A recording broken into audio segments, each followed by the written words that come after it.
97.5 The Fanatic, Philadelphia. Yes, we are here, and I hope all of you are prepared for what is going to be a busy week ahead. We get to react right away to start the show, but John Kincade, happy April 20. Well, happy it's 420. It's your day. Yeah, it's your day. Happy week of just nonsense. And I mean that in a loving way. Well, it might not be loving because 2/3 of the team's in action. Not that much fun right now. Yeah, you know what's good, though, is that we have one that is of great compelling nature in the Flyers. And we all knew that coming into the season, that they would save the spring. We all knew that. Yeah, I didn't. I'll raise my hand. I thought they'd push for the playoffs, thought they'd fall. I thought they would fall just short. They have fallen not 1 inch short of delivering us anything but just joy, energy, and excitement, much unlike a Rob Thompson press conference or a Sixers postseason game. I'm sorry, by the way. I had the numbers exposed. I said 23-point loss. It was a 32-point loss yesterday. You were close. You were right church is wrong. And by the way, my wife now hates Jason Tatum. So I said she's now understanding playoff sports a little bit. Yeah. She now doesn't like Jason Tatum. There's a lot of players on that team not to like. Now, she likes him. She thinks he's a very, very good player, but she does not like him now. Yeah. She thinks he's smug and arrogant. Well, and I said, well, he is. Everything about Boston is smug and arrogant. That's good. But right now, we don't have much room to talk. No, we don't. So let's start with the pot. Let's start with Saturday night, Johnny. 8 o'clock puck drop in Pittsburgh. Flyers Pens. More like 8:25, but I'll get in that later. Yeah, it took some time. Stop with the pregame shows. Took some time. Stop it. Flyers go into Pittsburgh and take game 1, 3-2. What a just intense. I mean, from the beginning, the intensity between those two teams, the physicality between those two teams, but so much physicality and intensity. The Penguins only get 17 shots on goal all night. Vladar makes 15 saves, has some big ones right at the end after Porter Martone nets one to make it 3-1. The eventual game winner. The eventual game winner, but a goal that was huge in such a huge opportunity at such a big time. The kid just shoots the puck. Yeah. And it's something that Rick Tocchet lamented about his veteran forwards in the course of the year. Just shoot the puck. He sounds like some of the fans in the stands. And sometimes the fans are right. They yell, shoot the damn puck, shoot it. Because sometimes it's the deflections. It's the stuff that just the junk. But Porter Martone with a huge goal Saturday night. And just the 17 shots on goal was stupid. Yeah.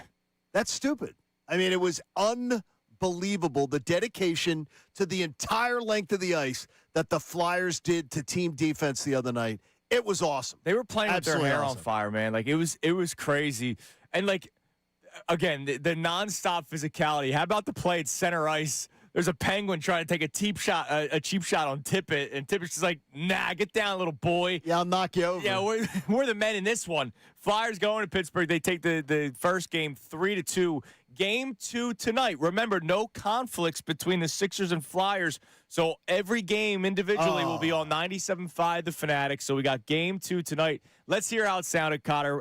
Porter Martone nets it to make it 3-1 in the third period. It was a beautiful shot. Here's Porter Martone. He's got a man going to the net. Martone spins into the right wing circle. Looks at the net with a shot. He scores! Oh, Porter Martone! The kid does it again in his first playoff game. And Martone has given the Flyers a 2-goal lead with just over 2.5 minutes to play.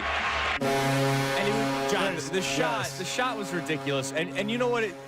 We talked about this on Friday. We went through the last times Flyers had true goal scorers, right?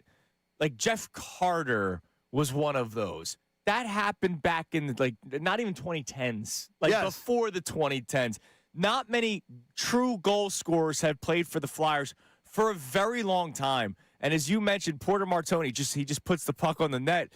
He is a goal scorer, and he's not just throwing it, right? He's not just like, all right, let me just take a shot here. Like, that shot was ridiculous. He goes bar down, Johnny. He's Iverson, though. I mean, he's got Allen Iverson, Kobe Bryant. Like, he doesn't have a conscience. Right. He's going to the majority of the time. He is going to. I don't know how many times the other night he was just throwing it towards the net to let somebody else do something with it. Yeah. Let it bounce off somebody. Let it create something. It's just his game. And it's a beautiful thing because then other players start to go, well, wait a minute. There's going to be junk. There's going to be stuff there. He's going to get it there. His awareness on the ice is incredible. Yeah. Of just where he is, what is the way he stops, he pivots, he comes back, and then he shoots. And that was a sniper's goal. Ridiculous. That was unbelievable. But What a it was beautiful playoff goal. hockey. Yes. Other than the Minnesota Wild winning 6-1 over the Lynch, which is crazy. Over the Stars. Over the Stars, sorry. It's always got to be tight. The Penguins score with a minute left in the third period. Brian Rust makes it 3-2. That last 60 seconds of game time, I couldn't breathe. It was just nonstop. Well, Pittsburgh doing whatever they could to tie it. I'm telling you, at the end when it was 3-1, I thought for sure this game's over. I thought so too. I thought over, but Pittsburgh all of a sudden was relentless. I think they played with more confidence when it became 3-1, and the Flyers got back on their heels a little bit. And then the pulled goalie, and then that stress. It was incredible. It was so exciting. And I was so impressed the way the young Flyers, though, were clearly, and this is one yesterday I had a couple people on social media, they were the better team. They were the better team on the ice for that game. They were the better team. And to me, that's pretty incredible that a young team was the better team in game one on the road. They've been a great road team all year, one of the best. And the other night they answered it with poise, confidence, and now a chance to, I guess, go for the jugular tonight, which Game is pretty 2 wild. tonight, 7 o'clock, allegedly. 7 o'clock puck drop tonight. Listen live right here on 97.5 The Fanatic. Every Flyers playoff game will be right here in The Fanatic, and that is very exciting for us, and we can't wait to talk more about it with you. You can react, right? This is a reaction day. 610-632-0975. Is the Flyers now the number one team in the city? They might be. But let's just react. Flyers Number win one in game your 1. hearts, maybe? Yeah. Would you put it that way? Deservedly so, because then there's everybody else. Connor said that Saturday night was grayed out. And I was thinking of Connor. I was thinking of you down finding a bar to watch the game down in South Carolina. Yeah, dude, it was awesome. Thinking of Connor out with the youngsters. Well, the relative youngsters out and about. It was incredible, man. Like, that was the most collection of Flyers gear I saw in one place that wasn't an actual Flyers game, maybe in my life. Like, this city's so bought in on this team. And I'm at the point, I won't be upset with them. I want to be clear. I'm not going to be upset with the players, the organization, anything. But I'll be upset if they lose. I will. You're going to be upset. I'm emotionally bought in on the Flyers, which is not something I thought was coming this year with the way that their season was going. There's one thing, it's funny, just the little, like the Wawa test. Mm-hmm. This morning, Wawa Malvern, 3 pieces of Flyer gear. There were 4 people in the store other than me. That's awesome. I mean, seriously. Yeah. It's ridiculous. And people nodding at each other with the Flyer stuff. And then yesterday, so I get to the gym Sunday morning right as it's opening because the gym will open at 7. I try to get there early because sleeping in till 6:45 on a Sunday morning seems like sleeping in. Try to get in early. 3 pieces of Flyer gear on people heading into the gym. Oh, yeah. I never see that. Never see that. And all the talk was people waiting for the door to open was, did you see the Flyer game last night? Yeah. That was awesome. It was That's a beautiful it was a thing. damn party Saturday night, and it continues tonight. Then there's the other 2 teams. So I guess we'll go order of importance. We'll go playoffs before regular season. Yes, we do. I don't really want to talk. I'll let you guys do it because I was the negative ninny last week, not really feeling too great about anything when it came to the Sixers. So I don't really need to talk much more. Connor, you were angry at me. It wasn't just me. It was a lot of our listeners. Okay, you guys were angry at me for my attitude after they beat going into the Magic game and after they beat the Magic. And then yesterday happened. And like you mentioned, I was at a bar in Charleston Saturday night, found a nice brewery Sunday afternoon in Charleston. Me and my buddy Jack, let's lock into the Sixers game. Then halftime, it was just like, what are we doing here? Halftime? Yeah. By halftime? Yeah. End of the first quarter? Yeah. That game was over. So do you understand now? No. No. No, I don't. Okay, Connor, you go first. I'll let you go first on this, Connor, because then I'll unload. Nobody on the show at all in the midst of that argument that we had on Friday, getting geared up, or sorry, Thursday for the playoffs for the Sixers, said, "Oh, they're going to win this series against the Celtics. Oh, they're the better team. Oh, they can compete. Oh, they're even in the same world Nobody as this did. team." The idea is, against whatever odds, you've got a playoff series that you don't know. That's why they play the games. Like you see, when Duke plays Siena 116, there are Siena fans in the stands. You might think, "Oh, what in the world are those folks?" They don't have a damn prayer, but you support. And then when your team gets smoked, then you go, "Wow, they stink." I supported. You didn't really support. I just wasn't excited because I kind of have a feeling how this series is going to play out. The one thing, you were out on Friday, the one thing me, John, and Amy all asked for was going into fourth quarters, is there at least a chance? Yes. Going into fourth quarters, are we at least proud of the fight of the team? 0 for 1. I also don't want to come in here, and I said after game 4, because I don't think the Sixers win a game in this series, I don't want to come in here Monday, April 27th, 1 week from today, talking about the major changes that need to come. Like, I wanted to come in here like, all right, good, maybe a couple things here and there. If they play this series like that, then clean house. yeah, it's over. Okay, here's the one thing I would say is I told you that I thought one of the 2 games in Boston was going to be a 23-point blowout loss. Well, that was 32. But I also said that I thought that they would put up a really good fight in one of them. Like a 3/4 fight where the game hangs in the balance. Well, now that has to be game 2 because it wasn't yesterday. Yesterday was listless, and more importantly, even Tyrese Maxey was horrible yesterday. I'll say it. Tyrese Maxey came up small yesterday, but more importantly, he came up with nobody there fighting with him. And unlike the Flyers youngsters showed up to play. The Sixers youngsters did not. And that was the difference. In a hostile place. Now I look at the Boston Celtics. A considerably different opponent and stage than playing the Pittsburgh Penguins. Sure. I want to make that clear. Yeah, you're playing an NBA title contender. Totally clear. The Penguins aren't winning any Stanley Cups. Totally different stage. But the Flyers came in and said, we're here and we're after it, and we don't care that there's 3 potential guys who could, be all-time greats on that team. We don't care what we're facing. The Sixers looked unready to play. And that to me was a very disturbing they weren't ready for the moment. They looked unready to play. Or they realized they're Tyrese very few times in his Sixers career have I said, okay, that sort of was a letdown. That was a complete letdown yesterday from Tyrese Maxey. Yeah. Look, they're that was a letdown. What else is new? They're missing the big man. And yeah, you know what though? You're an NBA starting all-star. Yeah, no, I know. You're the big man. Yeah. Not physically, but you're the big man. On that stage, you have to show up. Yeah. You have to be the big man. And yesterday, for a day, and I've never had that complaint with him, so I don't expect that it's going to be a trend. Game 2 tomorrow night, 7 o'clock in Boston. You can listen live here on the Fanatic. Hopefully it is not a 32-point beatdown or even a 20-point beatdown. You said one of the 2 would be 20.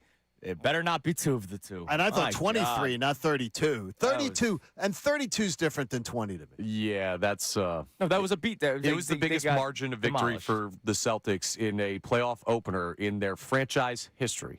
They've been around a while. Are you serious? Yes.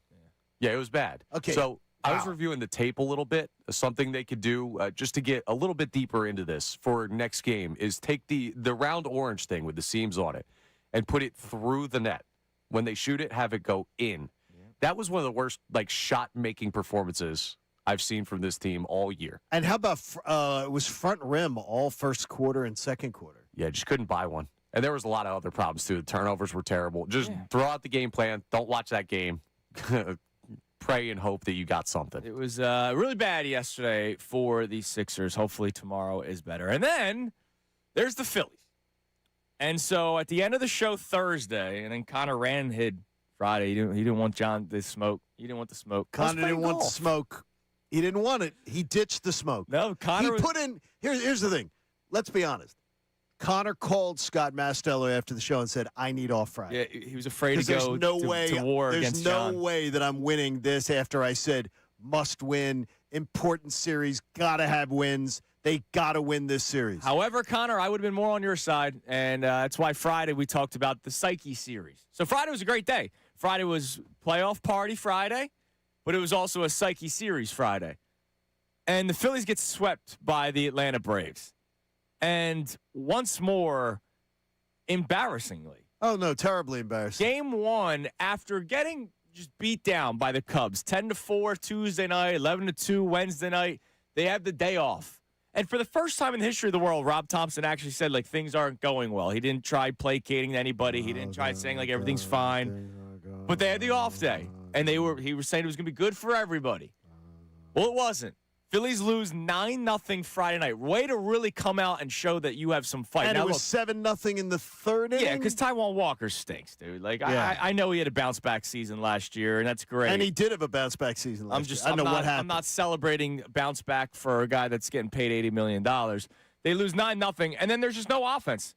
Saturday and Sunday, no offense. They scored 1 run Saturday. They scored 2 runs on Sunday, so they put together a total of 3 runs in the series against the Atlanta Braves, and they get swept. Psyche series for me, for a lot of fans, and we talked about it for that team. And, man, that team, it looks lost right now. I'm going to ask you exactly how I'm going to say it because I'm going to stick true to it. I'm going to stick true to what I said last week, and I'm going to say it to you again. What happened this weekend sucks. It has nothing to do with what potentially can happen in October. What happens now, though, this organization is going to sit there and tell you it's early. If you think this is early in what Rob Thompson is, you're nuts because you've seen this all before. You know what this guy is. So you're seeing more of it. They are not responding to him. There's no life in the locker room, which is, by the way, why you fire. That's how he got the job in the first place, because there was no life in the locker room and they weren't responding to the last guy. It happens in all of sports. It's not a Rob Thompson anomaly, but the man is lifeless, and the team is lifeless. Well, the team's lifeless. And the team's poorly constructed. And aren't you glad they doubled down with more old man contracts? Wait, aren't you glad? So the 34-year-old catcher having back issues? Aren't you glad? But aren't you glad you're paying him top dollar? Yeah. And aren't you glad you got like 2 more years at top dollar? I'm glad they did that. Aren't you glad they did that? Aren't you glad this Phillies lineup is locked down for years to come, heading into a salary cap? I'm telling you, folks, I warned it all winter. In fairness, the top 3 guys are at least contributing somewhat. Turner, Harper, Schwarber. Contributing somewhat? How many runs are they producing? It's everybody else's. No. nothing. How many runs are they producing? Don't tell me how many singles they're getting. Schwarber hit his how many seventh- doubles? I don't give a hit his damn about. seventh home run. I don't give a damn about 7 home runs. How many runs are they? You probably should right now. What are they? Let's slow 3? down. What are they? 3 runs scored? Kyle Schwarber's getting paid to do just that. What are they? 3 runs scored? What? 3? 3 in the series, 3 in the yes. series, yeah. I don't want to hear about. Well, those guys are contributing. 3 runs isn't it, boys? Well, They're not contributing. You need other people in your. You need a other person in your lineup, or and, you need and they don't have. Or you need them to do more than 1 inning a game. Yeah, I agree with you there. Or more than 1 inning. I don't want to hear that they're contributing. They're not doing what Well, in what the comparison other to organizations are doing. In comparison to everybody else. Well, no, I'm not comparing those giant contracts to guys who are not to Bowman, Stott, and all those other guys who we already knew who they were. No, I'm expecting them to play like the best players. Psyche series. So ridiculous. Yep. Some people didn't want to hear it. We So saw it. ridiculous. No, you didn't hear it. You're just going now. Is the season over? It doesn't feel good. Season man. over? Connor, what is it? Tell me what it is. Yes, season is so over. Don't No, I'm even saying watch is, them anymore. was it a must-win series? They're in a bad spot right now. No, was it a must-win series? Now that it happened, No, Not for a span of We didn't say 162 must win, games. but we said that was one that. they had. You said the other day they had to turn it around this weekend. Yeah, and they did. I wrote it down. They didn't. They're Okay, in a so very you bad said spot. they had to turn it around, so they didn't. So now that they didn't, what's the ramifications in your mind? I mean, they're in big time trouble. I don't know what they got to do. I don't have answers for them. Well, the fact is they didn't have to turn it around this weekend. The fact is, they can turn it around this week or next week Well, yeah. or the next month. That's the bottom line. It's baseball, folks. It sucked. This weekend sucked. Sure did. But you know what? They can turn it around, just like they did in 22 and 23 when they sucked until the summer. Bottom line. By the way, how was the Otto Kemp Kool-Aid that you drank this offseason? He's so terrible. He's so terrible. No more Otto Kemp. Where's that minor? No. Wait. Where's that minor league baseball Connie, that you got? Connie, you got to wear this one. You argued Where's this. the Damn it. minor league baseball? First off, there are guys Because he on could get Middays. you another one. You know why? All right. Because he's back in the minor leagues. Because he's Quad not A. a good baseball player. Can we solve the big issues? Quad A. He's Well, a quad A. But that's one of the big issues. That's the ownership group thinking, yes, this works. And some locals that believed it. Kool-Aid must have tasted good. Refreshing. It's like you think I'm the Middays guy. Oh, now he's putting the finger at somebody else. Now he's the Middays guy. He doesn't even There give him by you go. first name basis. Wow. Coming up Love you, next. 25 home runs, huh? Wow. All right, we can't just focus on the negative all day today. All right, even though, man, did it suck. There we go. We're going to relive the Flyers, a little montage. Coming up next, more on Porter Martone as well, who just said, yeah, I own this place. Kincade Salciunas, 97.5, The Fanatic. Now on 97.5 The Fanatic Sports Update. Flyers take the 1-0 lead. I'm Connor Thomas, and the Flyers took Game 1 in Pittsburgh over the weekend, beating the Penguins 3-2. Jamie Drysdale, Travis Sanheim, and Porter Martone had the goals in the big leadoff playoff win. Yes, that should have worded that better. But here's how it sounded here on 97.5 The Fanatic, where Tim Saunders worded everything perfectly. Trevor Zegras looking for a play to be made from behind the net. Gets it out. A shot to the net. They score! Drysdale beats Stewart. Skinner and the Flyers get the first goal of Game 1. Tonight, they get a chance to extend their series lead. Game 2, puck drop is at 7 p.m. You can hear that game live right here on 97.5 The Fanatic. The Sixers did not have the same result in Game 1 in Boston yesterday. Their 32-point loss is the biggest margin of victory for the Celtics in an opening playoff game in their franchise history. Game 2 is tomorrow night, as the Sixers are going to have to figure out some changes to avoid going down 2-0 in that series. The Phillies got swept out by the Braves at the bank over the weekend. They've now lost 5 straight and have a bottom 5 record in baseball. They start a series with the Cubs tonight in Chicago. They're playing good baseball. The road's not getting any easier. And we've reached NFL Draft Week. Thursday night, the Eagles have the number 23 overall pick. What will they do in the first round? We'll keep an eye on that all week as we lead up to it. Tim Saunders, who you just heard there on the call, will join us at 8:05. Zach Berman, The Athletic, at 9:05 to talk draft. And Andrew DeCecco joins us at 9:30 for a draft to check in. I'm Connor Thomas for the home of the Sixers, Flyers, and Union, 97.5 The Fanatic and the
of Kincade and Salciunas coming your way now. This hour of Kincade and Salciunas is presented by Bradford White Water Heaters. Bradford White, they're here for the pro. It is 6:30 here on Kincade and Salciunas, 97.5 The Fanatic. Before we hear the Flyers montage, do you have the Otto Kemp home run montage from this year ready? Okay, you're just being relentless now. It's awesome, but here it is. Being relentless. Oh, all right. Of all the things going on in this city right now, I have to laugh. It still is funny. I have to laugh or I will cry, Connor. I watched the Sixers not even show up. Connor, we have breaking news. What we got? Connor, we really do have breaking news. Okay. No Otto Kemp. Now, breaking sports news from 97.5 The Fanatic and the Fanatic app. As per Adam Schefter, A.J. Brown likely to become a Patriot post-June 1st, per ESPN sources. Wow, so the Eagles were really jealous that they did not get talked about in the first segment of the show, so they said, we have to get this out here now. So the media made this up. This is all a fake story. I did not agree to whatever you did. Yeah, when I was in St. promise not Lucia. to dunk Well, on then you people. don't. You could do that. You're dunking all over Connor, your that's teammate. Different. That's different. But A.J. Brown likely to become a Patriot post-June 1st, per ESPN sources, as per Adam Schefter. So what's the spin now? Per Because it hasn't happened yet. Now it's going to be. change. Yeah, the media's making this up, and AJ didn't say anything about it. Yeah, I saw a guy. AJ didn't mean it. AJ wants to be here. This is totally the media. I saw one of the big Eagles content guys saying, "I'm getting the feeling that it's heading in the right direction where AJ's going to be an Eagle." I'm like, man, we're still doing this. I mean, so, you know what though? I will tell you this. Can I'm even going to take the glasses off. For all of you who continued to besmirch members of the Philadelphia media, included respected beat writers who do a great job on a daily basis with incredible integrity, and spin stories that A.J. Brown somehow was the victim and was being victimized by fake stories from the media when he won it out all along and he orchestrated this whole entire thing. I hope today that you finally can accept the fact and understand it. This is what he wanted. This is what he created. This is what he tried to destroy when the Eagles were 4-0 last year. And all of the hook that you took in your mouth like fish, like sheep, I hope you understand that you perpetrated this for months, and I hope that you now run to your Twitter accounts and say, I was wrong. I was wrong. I accused all these people who do their work every day, who actually know these players, who actually do the research, who actually go in the locker rooms, who actually contact these people that reported the story correctly.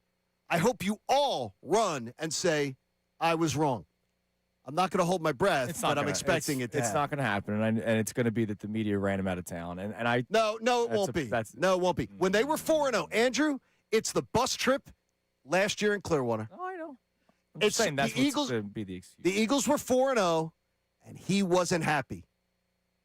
The Eagles were 4-0, and he wasn't happy. Yep. So here's the full tweet from Adam Schefter. The Eagles remain open to trading A.J. Brown. The Patriots remain highly interested in acquiring the star receiver, and conversations are expected to resume shortly on or before June 1st, likely culminating in a deal per league sources. As one source said about the Patriots' pursuit of Brown, they'll definitely be engaging then. A trade to New England is now considered likely. So, look, let's react to it. 610-632-0975. Right away, just get to it. Let's get to it. Your thoughts on it. I did not want him traded. None of us, right? Yeah, no. None of us wanted him traded. It's just whether or not you chose to believe that this was a thing or not. And again, I don't know how people found the way to think that it was made up. I get burying your head in your sand and being like, I don't want this to be true. I understand that because I didn't want it to be true either. The thing is, I also live in reality sometimes and realize that it was true. And None of us when wanted when it was reported, and again, people believed that the reports weren't true. When it was reported that he had a wish list of teams, that's when you knew, all right, it's official. His agent put out the wish list of teams. Yeah. The agent doesn't go, AJ, I don't care what you want. I'm putting out a wish list of teams to trade you. The agent would be fired that day. But people just double down because they just can't admit that A.J. Brown did this to every one of you. So every one of you that supported him when the Eagles were 4-0 last year, defending Super Bowl champs, it wasn't good enough for him, his ego, his personal agenda. And when I said it before the Super Bowl parade, I read those quotes, and we read them on this show, and I said, this is a problem. And I'm going to say people scoffed at me, going, oh, my gosh, seriously? You're thinking it's a problem? It was a problem. He already was having a problem. I wasn't a big enough part of it. I didn't have big enough stats. It's all about AJ. So we're already coping very well with this on our great. YouTube chat, as you can imagine. Nobody wanted him gone on this show. One of our favorites, Renee, who did say when it does happen, have a field day because she's one of the big believers or non-believers. Renee's a class act because she's always there. Always there. So first comment, nothing is true or not true until it actually happens. Oh, okay. So that's coping mechanism number one. Okay, there it is. But she follows up with, and this is where the anger is going to set. You know how there's the stages of grief, right? Mm-hmm. Also, he in no way should be allowed to go to the Patriots. It's going to become the Diana Rossini, Mike Vrabel stuff, all this. Look, he loves the Patriots. He's never hid that. He's never hid it. He almost cried tears of joy when he had a Tom Brady signed jersey sent to his house. He loves the New England Patriots, and he loves Mike Vrabel from his time in Tennessee. You know what? Nobody has a problem with that. Nobody has a problem with a guy having a childhood favorite team or a guy having if he was a free agent. But you know what he wanted to do? He wanted to sign on the dotted line and get that extension from the Eagles. He wanted that extension from the Eagles. So he wanted the financial security, but he also wanted to then blow up the house. And that's what he did. He blew up the house. We're sitting on that bus. I'm never going to forget that bus ride for the rest of my life. Yeah. And now here's an interesting question for a lot of people, and we'll revisit this one June 1st or June 2nd because we'll be on the air. It probably won't happen. It'll probably happen during Middays with Marks, or it'll happen during Unfiltered. At least we got this nugget today. On June 2nd, we'll probably revisit this question, but how will you remember A.J. Brown, the Eagle? Because I know how we get as a town. You turn on us, and it's quick. You are now an enemy. But the thing is, this has been the weirdest situation or relationship or situationship with A.J. Brown, and it's something that you talked about. Situationship, I like that. You talked about this a couple of months ago, you and the great E-Rock, the mighty E-Rock. Yes.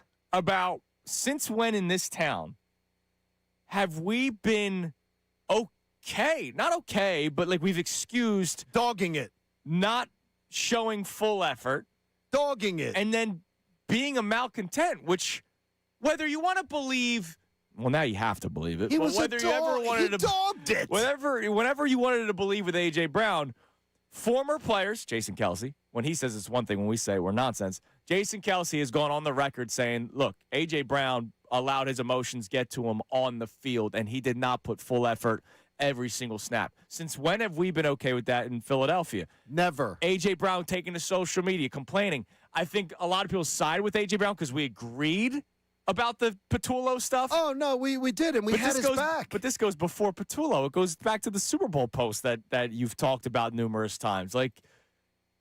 He wanted to be the guy, and just winning wasn't good enough. Stats, baby.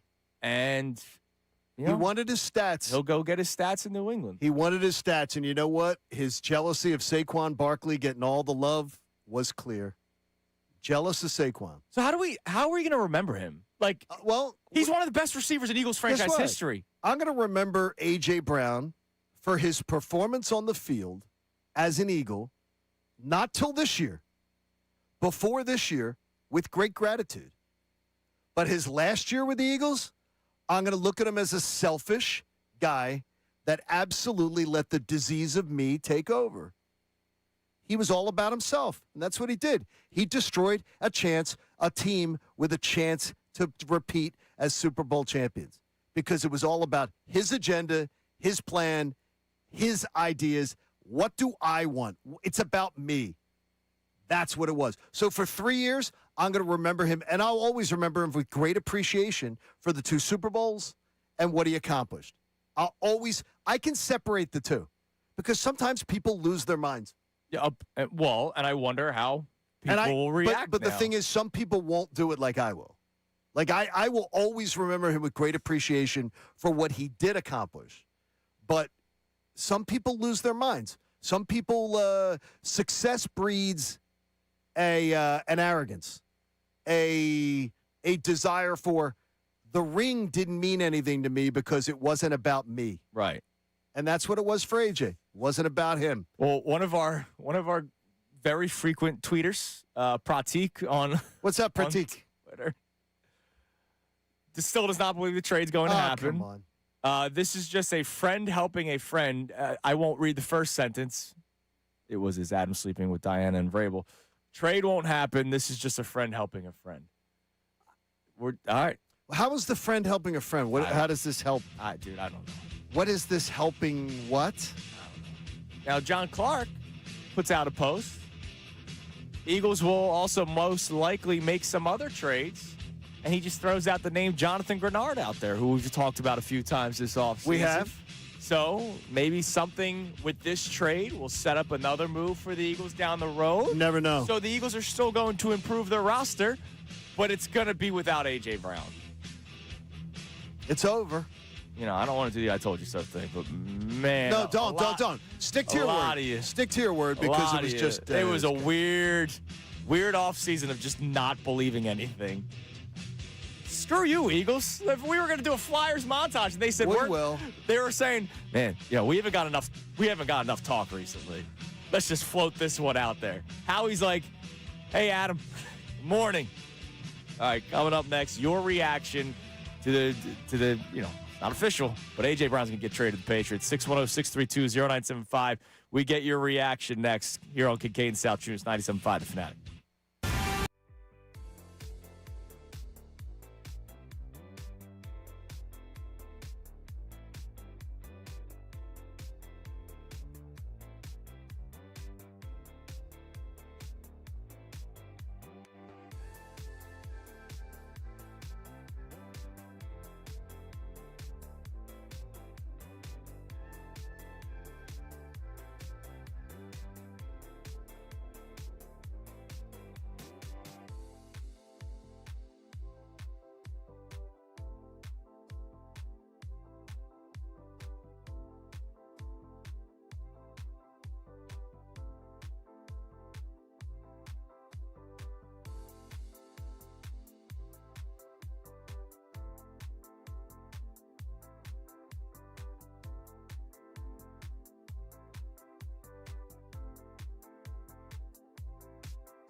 Talk.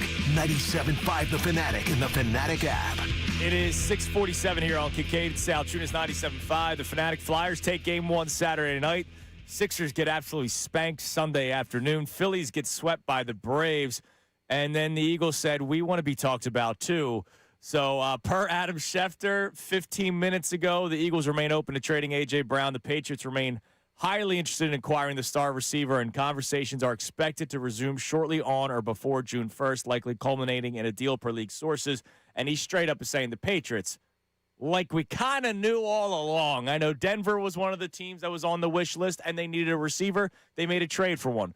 Baltimore was on the list. They acquired somebody. The Chargers were on that list. Yes. And then the Rams thing popped up recently because maybe has something to do with the Puka Nacua situation that's going on in his personal life. But the Patriots definitely will be engaging then, per a source telling Adam Schefter. So for some of us, no surprise here. For a lot of people, I think there's is it shock or I don't know. Like, I'm not trying to be a douche. Okay, come on now. Yeah, come on now. For those of you who didn't believe it, here's another question. So one question we have about the A.J. Brown saga is, how will you choose to remember A.J. Brown? Our other question at 610-632-0975. For those of you who chose desperately to not believe this, calling it media created, it isn't real. I get it. It was a coping mechanism for a lot of you. What is your reaction today? Like, are you going, oh, my God, I can't believe this is really happening. I can't believe this report. Or are you realizing, all right, this is just something that I was doing because I chose not to believe this because A.J. Brown's such a good player and they've been so successful. And I can't believe that there is a world where somebody would not want to be. None of us wanted him gone. Yeah, but I'm not talking about one. There are people that truly believed he wasn't going anywhere. But AJ wanted to be gone, and that's what people just didn't want to realize. He blew up the house. He wasn't happy being 4-0 as a Super Bowl champion. Yeah. He wasn't happy. And I think the point of view is that I have you ever had a friend that you had a falling out with? Who you have a lot of good, but in your mind you go, oh, yeah. What happened? Oh yeah, so many good memories of that. I have a couple of examples of people in my life that, like, I go, oh my gosh, whatever happened there? Yeah, because these people were so important to me. But you know what? It doesn't make me look at them and say, screw them. I think of all the good times and go, what the hell happened? Sure. How did that happen? I don't look at them as the villain of. I try to think of the good times and go, wow, that really sucks. They won a Super Bowl. Right. I watched Philadelphia Eagles win a Super Bowl, and A.J. Brown was a big part. And he was a big part of it, and I'm always going to love A.J. Brown for that. But I'm going to look at him and go, dude, like what? Like, seriously? Why? Yeah. All right, do we have any immediate texts on the Davis on the text line? You can feel the Davis difference. Check them out in Burlington. We went through some of the immediate responses on YouTube. Some of it I wasn't surprised by the reaction, but I'm curious, for those of you who really, really, really went out of your way to say that this was never going to happen, it wasn't real, I'm not trying to be a douche here. What are you saying today? Like, here's the thing is, though, and I got to tell you, you need to stop with that. Look, you've said it. You have every right to be like, look, this is not, you don't have to keep saying it.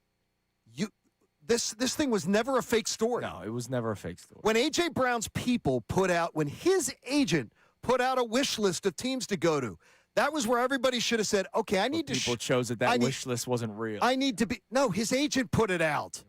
That's what they need to say. That's where they should have said, you know what? At this point, I need to sort of zip it. Yeah, well, now I need to sort of zip it. But people didn't. What do we have on the Davis on the text line? Feel the Davis difference. Check them out in Burlington. We love them. Mark and Happer leads us off, and he says, for me, I will remember A.J. Brown as a team quitter. He will never have his jersey worn like Westbrook, Dawkins, or even T.O. It's a shame we can't have nice things here in Philly. And he was a quitter. He quit on them last year. He did. He quit. He was a quitter. Yeah. I mean, look, in the playoffs. Terrible. In the playoffs. He quit on routes earlier than the playoffs. No, but I'm talking about, like, that's even worse. Like, we're in a playoff game. And he was quitting on routes. That's horrible. All right. I know we also have a poll. Dr. Ivan Appel, we might need him extra. Well, we got morning. 2 polls this morning? Well, dueling polls, but now that I'm a little not feeling too great right now because of the A.J. Brown situation, I think we need to call Iron Mountain Men's Health. I think we all need a little bit of a bump. What do we got there, Connor? All right, so our first poll was about the Flyers and the Sixers. This one, are you more impressed by the Flyers youngsters or unimpressed by the Sixers veterans? 74% are saying impressed by Flyers on that one. And then how will you choose to remember A.J. Brown's time as an Eagle? Remember the good times, remember the messy exit, or mixed emotions? That one just going up right now, so we'll see where people stand on that. Where do you fall, Connor? Mixed emotions. Yeah, Easy. that's what. And it's mixed emotions for all of us, right? That's what I put. There you go. Because I still remember 2 years ago when we first started doing this show. It was the off season. It was March. It was Sure. March of 2024. It was, when we were talking about, you were penciling in stone. The Eagles were going to the NFC Championship game. Right. We were talking about how A.J. Brown, if this continues the way that he had been playing with the Eagles, he could go down as the all-time Eagles wide receiver. Not just based off of the success of the team, but his own personal accomplishments, because he was 4 seasons of 1,000 yards. And I say this all the time in such a beautiful way toward Harold Carmichael, but also such an embarrassing way toward the Eagles organization. The fact that Harold Carmichael in the year of 2026 is still the all-time receiver in Eagles franchise history. It's a bit embarrassing. It's embarrassing. It's an incredible accomplishment for him, because that was not in a time where you were throwing 50 times a game, right? So Harold Carmichael being number one, it's incredible for him. But for the rest of this organization, it's kind of embarrassing. And if Chip Kelly and a journalist in the city don't come up with an article where Deshaun Jackson gets traded, Deshaun would be number one. But Deshaun wasn't number one. A.J. Brown, if he just kept playing. Last year was a down year, and he had 1,000 yards. If he just kept playing, he'd be the all-time receiving leader for the Philadelphia Eagles. He didn't want to be here. He wanted out. Just wait for that story to come out. Because it wasn't good enough for him to just be a good teammate. Wait for that story to come out, man. The why. Oh, yeah. Was it Jalen? Was it something? AJ's a victim. Yeah. Oh, man. Uh-huh. So, for those of you who chose not to believe it, what are you saying now? Even though there are still people saying don't believe it because it's not June 1st yet. And then for everything else, just your reaction to it. We promise it's not going to just be A.J. Brown. It's pretty big news. Big day, Flyers. But the Flyers went into Pittsburgh and stole game one, man. Or not stole. We picked Flyers in 6 on Friday, Johnny. Let's hear how it sounded on the Fanatic last night coming up next. And we'll talk a little bit more about Porter Martone because he's very talented and wants to be here. That and Johnny, good pivot on your part. The Phillies have already pushed a button, and it may be way too early to push that button. It's Kincade Salciunas, 97.5 The Fanatic. Now on 97.5 The Fanatic Sports Update. A.J. Brown expected to be traded. I'm Connor Thomas, and new report from Adam Schefter this morning of ESPN saying that league sources are now considering an A.J. Brown trade likely post-June 1st, and the likely destination, those New England Patriots. We'll have Schefter on the show coming up on Wednesday. We'll continue to react to that news for the Eagles throughout the day. The Flyers took game 1 in Pittsburgh over the weekend, beating the Penguins 3-2. Jamie Drysdale, Travis Sanheim, and Porter Martone had the goals in the win. Here's how it sounded here on the Fanatic. The Flyers get into Sanheim. Jukes and tries by a man. Took a shot. He scores! Oh, Travis Sanheim scores his first goal in this playoff to give the Flyers the 2-1 lead here in the third period. Game 2 is tonight at 7 p.m. You can hear that game live right here on 97.5 The Fanatic. Sixers did not have the same luck in Boston yesterday. 32-point loss in Game 1 against the Celtics. Game 2 is tomorrow night for them. They got to figure out some changes to avoid going down 2-0. The Phils get swept by the Braves over the weekend at the bank, and they've now lost 5 straight and have a bottom 5 record in baseball. They start a series with the Cubs tonight in Chicago. First pitch is at 7:40 p.m. And we reached NFL Draft Week. Thursday night, Eagles have the number 23 overall pick. We'll talk to Tim Saunders coming up at 8:05 for some Flyers hockey talk. Zach Berman and Andrew DeCecco in the 9 o'clock hour. This update's brought to you by the Hartford Auto Insurance. Drivers 50 and over can count on the Hartford Auto Insurance for protection that brings peace of mind. The Hartford, your protection's their passion. Provided by the Hartford Insurance Group Incorporated. I'm Connor Thomas for 97.5 The Fanatic. Andrew.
Now more of Kincade and Salciunas. 97.5 The Fanatic and the Fanatic app. It is 7 a.m. on this Monday morning on what was going to be a celebratory day for just the Flyers. We were going to talk about the Sixers' embarrassing Game 1 loss to the Celtics yesterday afternoon. And, of course, we were going to really talk about the Phillies getting swept by the Braves. But we really wanted to start with a damn party. That's how we started the show. And then the Eagles said, whoa, whoa, whoa, whoa. How come we're not getting talked about at all? Let's text Adam Schefter. It was more than just a text because he actually linked a story. If you go to ESPN.com, he expands on a lot more of what's being said.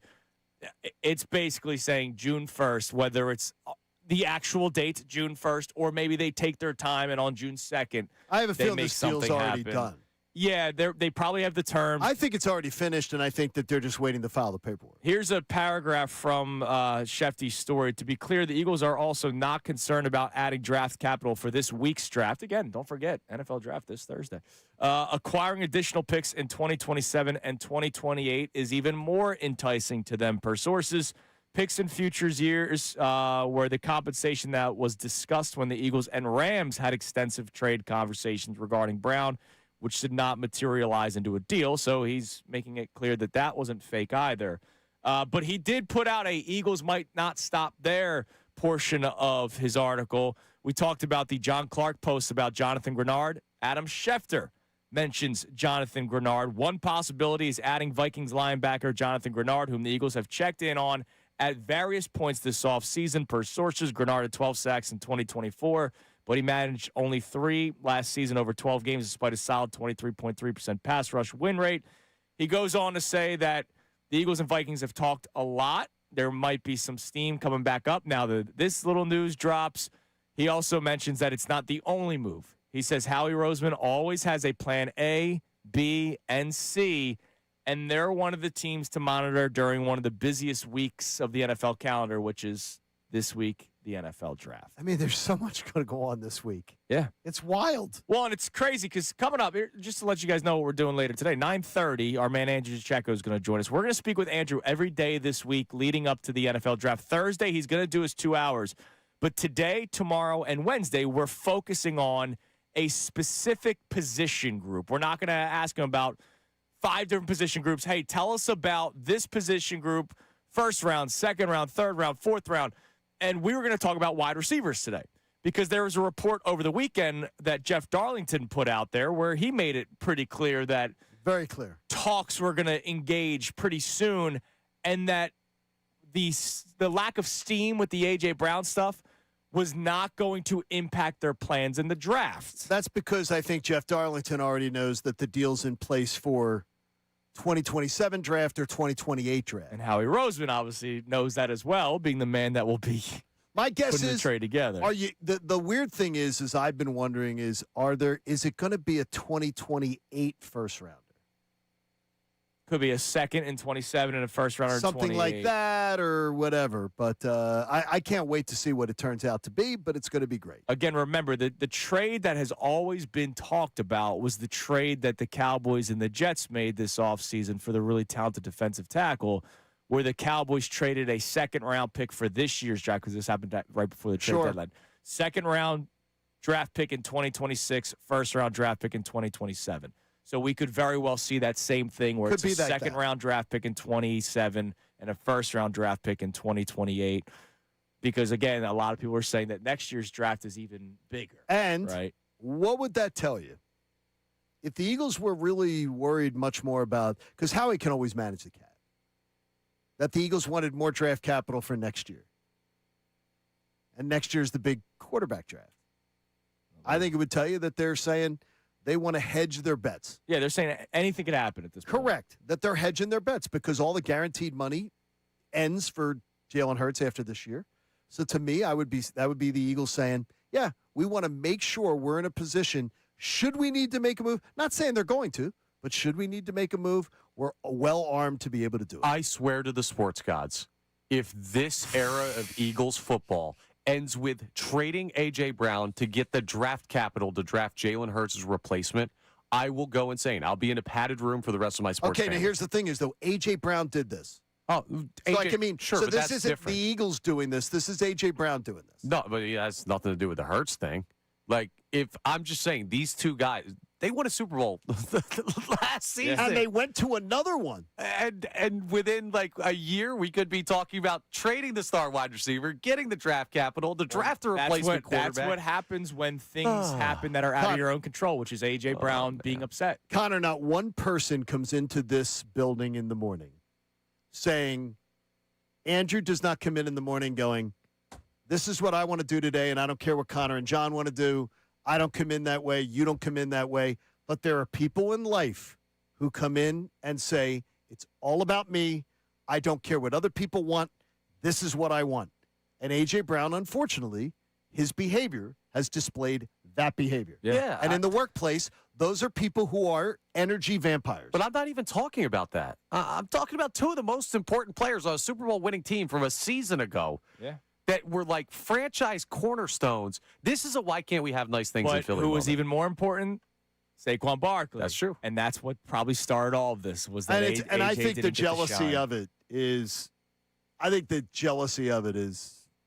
that's where it all comes from. So go read the book Energy Vampires if you haven't read it, because it's a AJ really Brown's one of them. well, no, energy.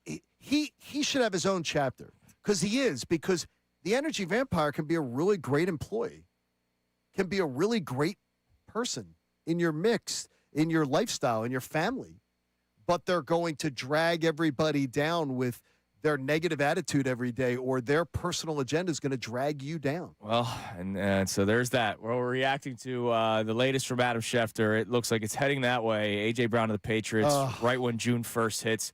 Now, real quick, and I'm not picking on Renee. It's just I saw her comment on our YouTube chat. You can watch the show on YouTube. You can comment on YouTube, or you can always text the Davis Honda text line. You can leave voice memos. You can call in the old-fashioned way, 610-632-0975. It's all the same number. But Renee checks in saying, if Howie trades A.J. Brown without any benefit to this season, Howie's a clown, period. Remember, It's June 1st, Renee. It's not going to have any benefit for this season. Well, remember, I have said if they were to make the trade, I actually wanted to deal with the dead cap hit so that I could benefit from the draft right away. Howie might be smarter than us when it comes to the draft. Might be. And Howie might be smarter than us about understanding the cap situation. Remember, if he was traded pre-June 1st, they take on all $40 million of the dead cap. This year. If they trade post-June 1st, it gets split up this year and next year. So he might be able to make another move like a Jonathan Grenard or one of the other players that Adam Schefter's mentioning because the dead cap hit is happening post-June 1st. It's not as much money. So I get it. I wanted to benefit right away like you did, Renee, and like a lot of people will. But if they also realize that this draft isn't as good as next year's draft and they're going to have to replenish a lot of talent considering Jalen Carter is going to get paid. You just paid you're going to pay Jalen Hunt eventually. You just paid Jordan Davis. You're going to pay Quinyon Mitchell. You're going to pay Cooper DeJean. You're going to have to probably work out a deal with Jalen Hurts eventually if they decide to go that route. There's a lot of money that's coming up here, and they're going to have to replenish, and they're going to have to hit big. But remember, though, they already do know that next year's draft is better. Right. It's not a question of whether they may know that next year's draft is considerably more talented than this year's draft. This year's draft is the least buzz in 5 years. They know that next year's draft is the better draft to have more capabilities in. In fact, that's where I think when you talk about teams potentially trading back in this draft, I wouldn't be surprised if teams traded back in this draft said, oh, I'll go back from 23 to 27 for an extra pick for next year. And people would go, what? Yeah. I'm dropping back from 23 to 28 in the draft, but I'll pick up a third-round pick for next year because next year's draft is expected to be much better. Yep. And they might have a first-round pick. Could be. In that one. All right. An extra first-round pick. Could be. A tweet from Johnny B on the old Bird app. I was so tired of hearing about this, but I've never been more excited for an AJ rumor, so I don't need to hear about how bad the Phillies are. Well, you know what? It's not just about how bad the Phillies are. How about it's as good as the Flyers are? Flyers take game 1 in Pittsburgh, game 2 tonight. You'll be able to hear it right here on 97.5 The Fanatic, like you were able to hear Saturday night. Flyers going to Pittsburgh and winning 3-2. talk to me. Talk to me, talk to me.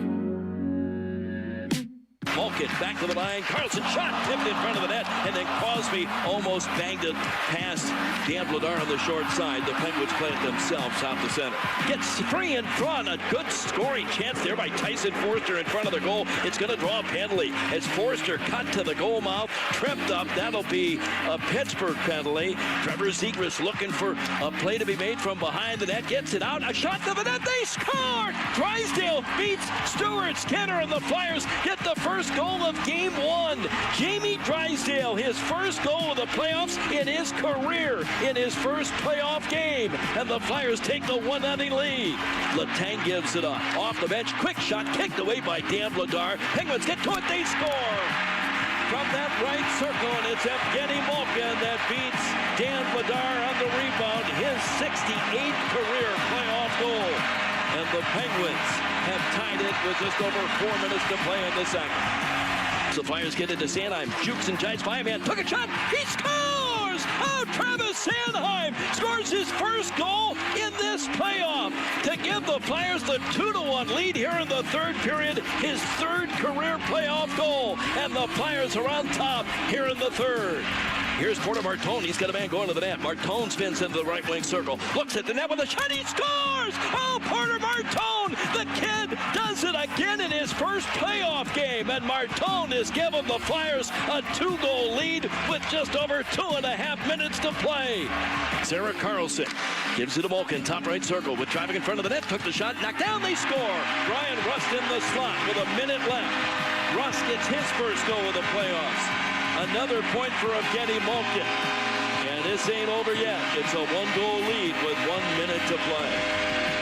At the left point, Malkin looking, gives it up. Penguins in front. Saved by Vladar. It's in the corner. Pittsburgh in front. They can't do it. The Flyers pick it up and clear. And the Flyers win for the 12th time in their last 14 road games. These upstart Flyers surprised by many to be here. The Flyers don't get that. There shouldn't be any surprise. They've been one of the best teams at the end of the season, and they win Game 1 on the road 3-2. Great work by Connor Thomas. Great call by Tim Saunders at the end there. The way he was able to just sort of paint that picture. Flyers take Game 1 in Pittsburgh 3-2. I knew we were going to get this comment at some point.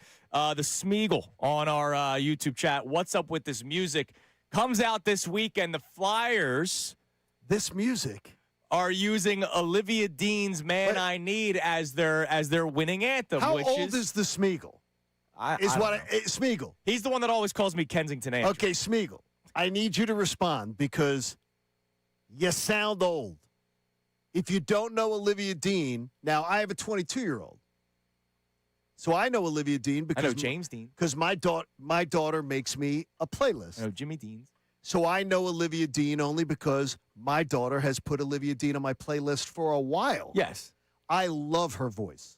Oh, she's a beautiful singer, yeah. And she's a beautiful woman. Yeah. Also, And that song, certified banger. It is Great a choice, great by the song. way. It's a great good song. So And people are but the already thing is, wondering though, why. People over 40 who don't have kids of a certain age may not know who Olivia Dean is. You should get to know her. Her music is fantastic. By the way, she's becoming it's bigger their and bigger. victory song, Yes. much like this was a few years ago for the Phillies. So they play it after every win in their locker room. They've been doing it. I don't know if has it been all season. I didn't read the full article. No. I think it started because I don't know when that song came out. I'm No, it's not up with the time. Well, Man I Need's been probably it was definitely last year. It was definitely pre-Christmas. Definitely last year. So it's not a new song. Yeah. It's definitely But pre-Christmas. that's their victory song, much like "Dancing on My Own" was with the Phillies during that great run in 2022. So maybe It's a great song, though. that song will be playing all throughout Philadelphia for the next couple of months, because this series is going in favor of the Flyers. Flyers win 3-2. Oh, I like that. Game 1. We predicted it. You and I both said 6. Flyers and 6. Right? I bet it. And that's now, good work and now by you. I feel better about it. Well, and what did we say? What was very important for both the Flyers and Sixers? I want to keep the I want to split. keep the Sixers, and specifically Game 1, right? Just like the Phillies did in 22 and in 23. That was the recipe. Go to Atlanta, take Game 1. And then regardless of what happens in game 2, you're coming back on home ice or on the hardwood 1-1. And unfortunately, Sixers don't have that. Yeah, the only difference being is that, and I said it to people the other day and I say it again, home ice in hockey is the least important. And I had a couple people on email going, are you nuts? The crowds are so crazy. It's so of the 4 major sports, home ice in the NHL means the least in postseason. Except here, John. So it's you don't want to hear that. You don't want to hear it, but it's the truth. It means the least. So tonight, don't go into this game thinking you've already accomplished what you needed to get. You'll go and you'll win your home games. Don't go in with that attitude. Go in with the attitude that tonight, go for the jugular.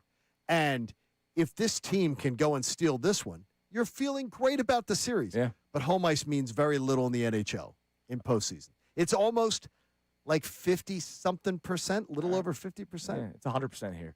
All right, let's go to the phones because, Johnny, we mention her a lot. And I can't believe the day has finally come. What's that? One of our great YouTube commenters, Renee. Hi, Renee. Is on the line. Renee from Fox Good Chase. morning, gentlemen. Hi, Renee. First off, I want you to know I love Hello. you. I love you. I love how much you love the Eagles. I love that you will literally go to war for them. I love that you would come in here and beat us both down just for the sake of the Eagles. I love you for that. What's up, Renee?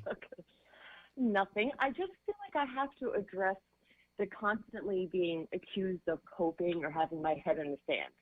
I'm just someone, until something happens, it hasn't happened. I don't want him to be traded. And when these rumors were first going around, I truly did not believe it because I do believe there are some people that tend to put stuff out that isn't always accurate. Or, an unnamed source could be the janitor, the window washer. So Now, but just feel like let me ask you something, Renee. And again, Sure, I really go love that you're here, and I think it's really cool that you called in. It wasn't one person. It was, and I It's know overwhelming. everybody had a field day with the Diana Rossini stuff. It wasn't just Diana Rossini. It was every Eagles reporter, every local reporter, every national reporter, and it was specifically AJ to New England. Like it wasn't even like 10 other teams. Yeah, it's everyone, Renee. That's the problem is, No, and you're talking about, and when you say things like when people make blanket statements like that, it's an attack on people's integrity, and we're talking about people that have some of the greatest integrity ever. And when it's everybody, then it just sounds sort of crazy. Okay, so then maybe I shouldn't generalize, but also telling someone that they have their head in the sand because they don't exactly have your exact opinion. Well, what That's opinion going would not against- be our exact opinion? I don't believe that I have my head in the sand. Well, no. And I don't What think would I'm not be our coping. exact opinion then? You got to tell me what we should look at more rationally. You're going out with a blanket statement that you're under the assumption he's definitely gone. He has Well, asked his isn't gone agent. yet. His agent put out a Okay. wish list of places that he would like to be traded. The agent doesn't do that unless the player wants to be traded. And the agent came out on camera and did say that? No, the agent put out the list, and Oh, okay. numerous Got numerous the organizations had the list. Like Okay. he didn't. Like I mean, it's Is not. he still, let me just. Is he still on the? Is he still an Eagle? Yes, because Right they now, don't. As of today, right now, he is still a 70. Philadelphia Yes. Eagle. Yes, Okay. that's what Howie Roseman always Because they says. don't want to trade him, Renee, until they can get till it works out for them Listen, salary and that might cap be wise. fair. And if he's traded come June 1st or June 2nd, then rip me apart. No, we don't want to Is do that. Nothing has happened. Nothing has happened yet.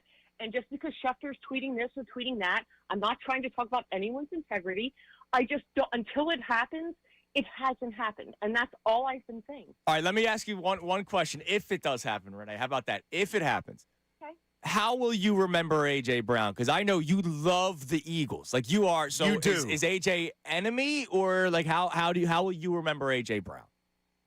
To be 100% honest, I will be pissed. I will hate him for about 6 months, and then I will go back and remember that he did do good things for us. So it is. What it You is. Am are I a gonna go out and great get his Philadelphia jersey? No. fan. Renee, I love you, Renee. Renee, you speak for so many today, though. You sound like so many of us today, because that's about where it is. People are going to be pissed, and then people are going to be thankful for what he did. So that's where we are. Good job, Renee. Thanks, Thanks for calling Renee. in. Thank We you for appreciate taking you. the call. Well, thank you Have for a good day. calling. That was We awesome. appreciate you. We have been going back and forth with Renee about this A.J. Brown thing, anything Eagles related. Because again, if we said like the Eagles didn't sleep well last night, she'd be like, they slept great. How dare you? And there are a lot of Eagles fans that live life that way, where the Eagles can do no wrong. And I appreciate her for calling. I started to ask people on Twitter. I started to ask people because I like to interact. I like interacting with people, Of course. especially the people who are rational. And I say, may I ask you, who have you spoken to in the Eagles organization when you were calling out Zach Berman? Right. When you were calling out Jeff McClain? When you were calling out Adam Schefter? May I ask you your sources? And then I just say, want it to could be I true. ask you your sources? Because when you're telling me, I don't believe you, because you don't have sources. No Eagles players talking to you. No Eagles front office person's talking to you. No league sources are talking to you. You just want something to happen, and you don't want it to happen. We get it. We're right there with you. We're just like you. We don't want it to happen. Yep. Well, unfortunately, it seems like it's going to happen. Yeah, it's happening. It's not official yet, but it will be eventually. June 2nd show, Connor. We can already start booking guests. What day of the week is that? It's Tuesday. Oh, okay. June 1st is the Monday, so we'll be waiting for so it we have all a nice day. week ahead, man. John Marks will be lighting candles saying, make it happen after 10. Make it happen after 10. We don't need a show sheet. All right, coming up, just like how this one went out the It's window. unbelievable. Coming up next, let's get a lot more reaction. We appreciate Renee for calling in. Let's check the Davis on the text line next. And voice memos. And voice memos. Let's get more of those. I know a lot of people have a lot to say, whether they still want to not believe it or not, whatever. Let's talk about it. It's Kincade Salciunas, 97.5 The Fanatic. I was driving down last night, and I drove right past Dan White & Associates. Dan White & Associates, their beautiful storefront down there, and it's beautiful right here in Pennsylvania. And they've been in business for over 38 years, specializing in retirement and financial planning. Because what do? They help address each client's needs individually. So a lot of clients have gray hair like me. They might stress test your retirement plan for you. They might make sure that you are able to create the income in retirement that's going to help you live the lifestyle that you want to live. Because finances can be really, really overwhelming, especially when you're dreaming of like playing a lot of golf or laying by a pool during your retirement. They've got offices in Glen Mills, PA, Middletown, Delaware, and Lewis, Delaware. But I can tell you, you can attend one of their educational seminars where you can go and have a nice meal. You can listen to a presentation. You can find out that even if you're in your 30s and 40s and you're just worried about how you're going to pay for college, how you're going to buy that next house, they can help you with financial planning too. They offer complimentary no-risk consultations, and they are wonderful people at Dan White & Associates. Check out danwhiteandassociates.com and set up your own private, complimentary, no-risk consultation. You're going to love these folks, and they're going to help you find the peace of mind you're looking for.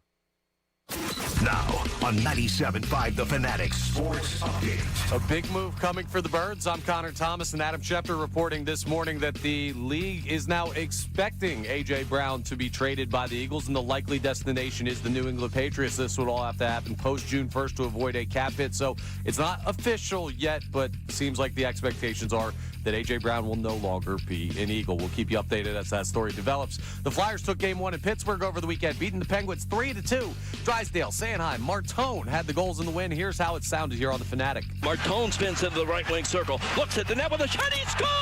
Oh, Porter Martone, the kid does it again in his first playoff game, and Martone has given the Flyers a 2-goal lead. No way that kid's 19. He's playing like a vet, and the Flyers are playing good hockey right now. They have a chance to extend their series lead tonight. Game 2 is at 7 p.m. You can hear that live here on The Fanatic. Sixers did not have the same result in Game 1 in Boston yesterday. Lost by 32 to the Celtics. Game 2 for them is tomorrow night. They're trying to avoid going down 2-0. The Phils got swept by the Braves at the bank over the weekend. They've now lost 5 straight, have a bottom 5 record in baseball. They start a series with the Cubs tonight in Chicago. And we've reached NFL Draft Week. Thursday night, Eagles have pick number 23. This update is brought to you by Papa John's. They're turning up the heat with your choice of 3 new oven-toasted sandwiches, just $7.99 each or $6.99 with Papa's pairings. Order today at papajohns.com, on the app, or stop by your local Papa John's. I'm Connor Thomas for the home of the Sixers, Flyers, and Union, 97.5 The Fanatic, and the Fanatic app. Connor, what separates Middays with Marks from other midday shows? Well, obviously, it's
5, The Fanatic. 7 a.m. hour is brought to you by the BetParks online casino and sportsbook app. Live bet sports on the BetParks app. Play all your favorite casino games. There's always another way to win on the BetParks online casino and sportsbook. Got to be 21 in Pennsylvania, Jersey, or Maryland. Gambling problem? Call 1-800-GAMBLER. It is 7:30 here on Kincade Salciunas 97.5, The Fanatic, on this 420 Monday, where I kind of need it at this point with the news that came out this morning, or the report, shall I say.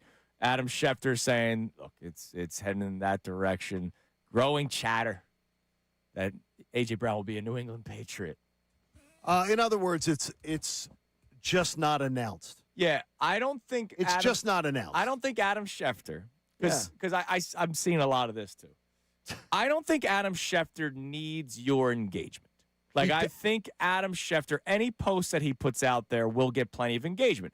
One of his, that story that the A.J. Brown thing came out in also has a lot of draft nuggets for other teams and who they're targeting. It wasn't just an A.J. Brown article. It was an article that had a lot of football stuff, but obviously they're posting it a couple different ways because this is one of the big parts of the story. This is one of the big parts of the story. I don't think Adam Schefter woke up this morning saying, that I need some reaction today. I need Elon to pay me out. Okay, can I tell you that $8.3 million, not to be... Yeah, I think he's all right. Adam cashing a check for $8.3 million to do his job. That's this year. Adam doesn't need to go, what do I need to do to make more money today? He doesn't need your engagement. He's doing his job, and that's why you get paid $8.3 million, because you're the best in your business at it. That's why. By the way, Draco Medina, even though you don't like me, I still love your name. You can't make me hate you on our YouTube chat. Still not believing any of this is happening. Oh, okay, yeah. And that Philadelphia media is the worst. And the worst, you just wait. And no, he's going to be the one that'll be. Media ran him out of town, He got thrown out of town. Now, it doesn't matter that 4-0 into the season, it was AJ that was the one who was doing all this crap. You know what's crazy? And we'll get to the Davis Honda text line here in a moment. And you could also text in about the Flyers and the Phillies and Sixers. I felt bad. Our man Taste Cake Dom dropped off. He wanted to talk about it. He hated Jason Tatum, much like your wife hated Jason Tatum yesterday. The Eagles storylines that some, not all fans, have said it was media-driven. A.J. Brown takes to social media after the Eagles go to Tampa, finally win in Tampa, right? And it was 1 billion degrees. We were out there. All right, we were sweating our stones off, and we were sitting there. So I can only imagine how hard fought that game was. Imagine being a teammate of his. They just went to war, man. They're all drinking pickle juice and whatever they can get to get hydrated after that game. And their teammate was not happy. So he was not, by the way, he was not 10 minutes off the field. Yeah, he's on social media. And he's on social media. That was somehow media created. Yeah. And the year before was Brandon Graham goes on a radio show and talks about Hurts and A.J. Brown not being boys anymore. And it was, for some reason, the media's fault. And that Big Dom had to get involved. Yes. And then remember the airplane? Oh, yeah. Over Lincoln Financial Field, like, screw the fake news Philly media or whatever. It's like, well, hold on a second. Screw us. What? Brandon Graham said it. What are you saying F me for? Like, that's Brandon Graham. He said it, not me. It's just such a dumb narrative. Jason Kelsey said that A.J. Brown was dogging it. But, when we said it, it's all good. We're all friends here. Thank you. All right. What do we have on the Davis Honda text line? You can feel the Davis difference. You can check them out in Burlington. We love them. And I'm sure they're getting their money's worth today with the text line. Connor, what do we got? All right. So Steve checks in here. It says if the Eagles kept A.J. Brown happy, A.J. Brown would not be asking for a trade. This is on the Eagles, not the player. What? The Eagles won the Super Bowl. What? 2 years ago. They got to the Super Bowl 2 of his first 3 seasons, and they got a ring. They built a ring around him. Are you freaking kidding me? Look, I hated Patullo being promoted as offensive coordinator as much as the next guy. Keep AJ happy? Are you kidding me? Stop. Now, look. Stop. Just saying. His arms up. Just saying. All right. Oh, my gosh. Arms up. This is just saying. Stop. There are going to be a lot of anti-Jalen people out of this. Yeah. You know that's coming, right? That's going to happen at some point. Like, if they had I don't want to say real quarterback. If they had a quarterback that could throw the football, Oh, yeah. AJ would still be here. So there is going to be, I don't think it's going to be a big percentage pie. I think you're going to get a lot of that because of the Patullo stuff. There's going to be people that realize, like, A.J. Brown's just at fault here. So if they but have then there's a also going quarterback, to be Jalen Hurts. If they have a quarterback who could win, like, a Super Bowl MVP, who could outduel Patrick Mahomes in 2 Super Bowls. Well, what's been one of the big stories? AJ's not necessarily unhappy with the offensive strategy. It's the way he gets the ball and all this AJ kind of doesn't stuff. get enough. It's all about AJ. And so he wanted one of the big reports was that he wanted to go to a team where the quarterback was going to get him the ball the way he wanted Because to get it's the ball. all about AJ. That's the story. The story is he's a selfish guy. He's all about his stats. He wants stats. At the end of his career, he's going to put on the – well, I don't know that he's going to put on the gold jacket. He might. He might if he goes to New England, Drake Mace throwing him 1,500 yards a year. He might do that. You know, he might end up being that. All right, what else we got on the text line? All right, Bruce checks in, says, I'm fine with an AJ trade, but the return package needs to be worth it, or I'll keep him and let him hold out. Well, that's not going to happen because you can't have a malcontent who's quitting on the team. You also want the draft capital. And you want the draft capital for future drafts. But again, if the Eagles don't get, if someone says, I was interacting with one of our listeners on social saying, if the Eagles don't get a first-round pick, it's an absolute joke. Well, if they don't get a first-round pick, blame A.J. Brown. Because if A.J. Brown hadn't made this a public mess, he's the one who lowered his own trade value. Yeah, that's the thing. So let's go back to the Hassan Reddick thing. Hassan Reddick wanted money. Eagles weren't going to give him the money, so they did the hold-in. He could have gotten you more than a conditional third-round pick. Could have. But because it was not necessarily a pretty situation. Now, also, he had to get the contract. So the New York Jets knew that when they traded for him, they were going to give him a contract extension, too. I forget that whole storyline, too. That was weird. But once A.J. Brown, if you play that card to the texter just said, well, yeah, we'll see. Screw him. Well, then you're going to get like a 4th-round pick. Yes. Get the if it's heading this direction, guys, it's heading this direction. Get the most out of it possible. What else we got? All right, so this texter, Jeff from Broomall, checks in, says, I'm over the A.J. Brown saga. Move on, and let's get back to talking about the Flyers. Every one of the Flyers players want to be in Philly, unlike A.J. Oh, I Let's love go it. Flyers. I'm telling you, that. the Eagles were upset that they were the only team not being talked about today. The only team. Flyers got their buzz for their Saturday night win. Sixers are getting their buzz for their Sunday afternoon beatdown, and the Phillies are getting their buzz for getting swept. And so the Eagles said, well, hold on a second. Where's our love? A.J. Brown's going to get traded. Let's send that text out. I'm not sure. It might have been the Monday of draft week, might just be a big news day. It was, and it's a full article. But there's going to be a lot of people that just see the Adam Schefter tweet, and they're going, oh, he just had to put that out there. No, go read it. It's a full article. He also mentioned that the Eagles will not be done after this. Jonathan Grenard, the linebacker from Minnesota, 12 sacks a couple of years ago. And is that a draft night trade? It might be a draft night trade. It may be whatever. Right, because they'll be able to know what money is available soon. Because this deal, to your point, Johnny, and I think a lot of people feel this, has already been made. It's just it can't happen until after June 1st. It's unbelievable. All right, what else? I want more reaction from the people. What do we got? Jim in Nazareth says, I've known this was coming ever since he was reading a book on the sideline. And a lot of people will look back to that. And they won that year. And they did, and it was still, though, childish, immature, unprofessional. And it was like, yeah, that's just AJ being AJ. Yeah, it is. It's all AJ being himself. It's all about himself. So one of our questions for you, and I love, again, one of our great YouTube commenters, if you ever hear us mention the name Renee, she called in. I give her a lot of credit because, a lot of people talk on the keyboard, and then they don't talk. So Renee calls in. I love you, Renee. And we asked her, like, hey, so how are you going to react when it happens? Oh, I'm going to hate him for about 6 months, and then I'll remember how great he was. I think that's a great answer. I think that's going to be the majority of people is screw A.J. Brown. And then eventually it's going to be, man, we really liked him. But the immediacy, it's going to be, this guy wanted this. This guy doesn't want to be here. This is what he wanted. He forced this. This is an entire A.J. Brown. This is a creation of his doing. Nobody else's. He wasn't happy winning a Super Bowl. He wasn't happy. He wasn't happy at 4-0 last year. He was just going to disrupt the apple cart. There are people like this, as I say. They're the person asking me about the book. go get the book Energy Vampires. AJ should have an additional chapter written about him. He's one of them. That's who he is. We were really okay with him reading a book on the sideline. Yeah, they won. I know. He can do a dance on the Think about sidelines that. if he It's wants to. If crazy. they win, like I don't care. Brian Brizzo on our YouTube chat. To be fair, the Philly media did help stoke the flames to fuel these AJ trade rumors. What? This show, He's the one who did it. This show got AJ Brown traded. He's the one who did this. Nobody else. No one man should have all that power. I can't believe we have that power, That's Johnny. amazing. We are powerful men.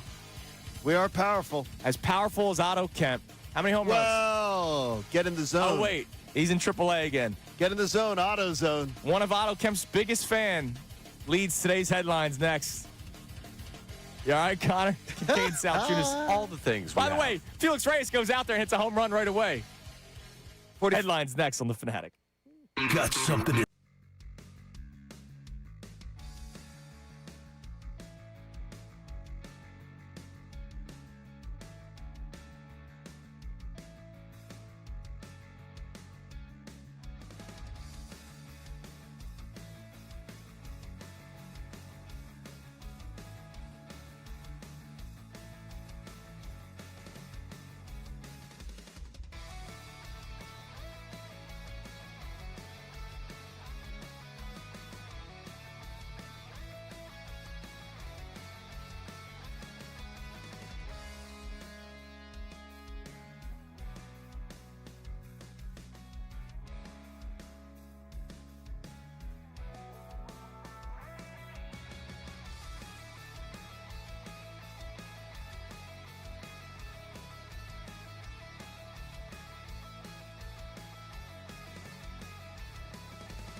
97.5 The Fanatic and the Fanatic app. Joe Pargola.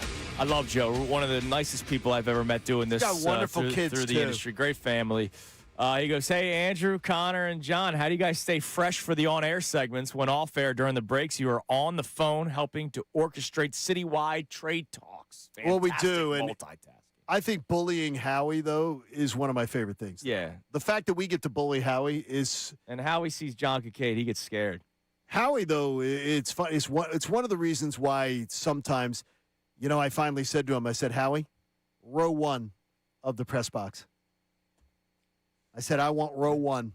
You and Chip Kelly both pushed him to the broom closet. I said, look, Howie, enough of this row 3 crap, row 2 crap. I want row 1. And sometimes John Clark is behind me. Well, he probably And should be. John He's Clark very is like, tall. legendary. Yeah. So, Joe, it's tough. I don't like you exposing the secrets like that, though. But I can be a bully at times.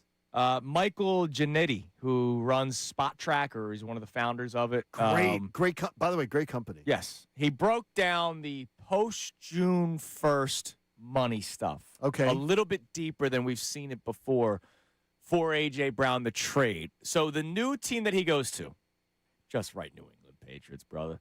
When he goes to the Patriots, he'll get $29 million guaranteed in 2026, $21 million in 2027, just 4 of which is apparently guaranteed. So I imagine maybe a rework deal will happen eventually as well. Yeah. He broke down the cap hits for the Patriots, but obviously nobody here cares about the Patriots.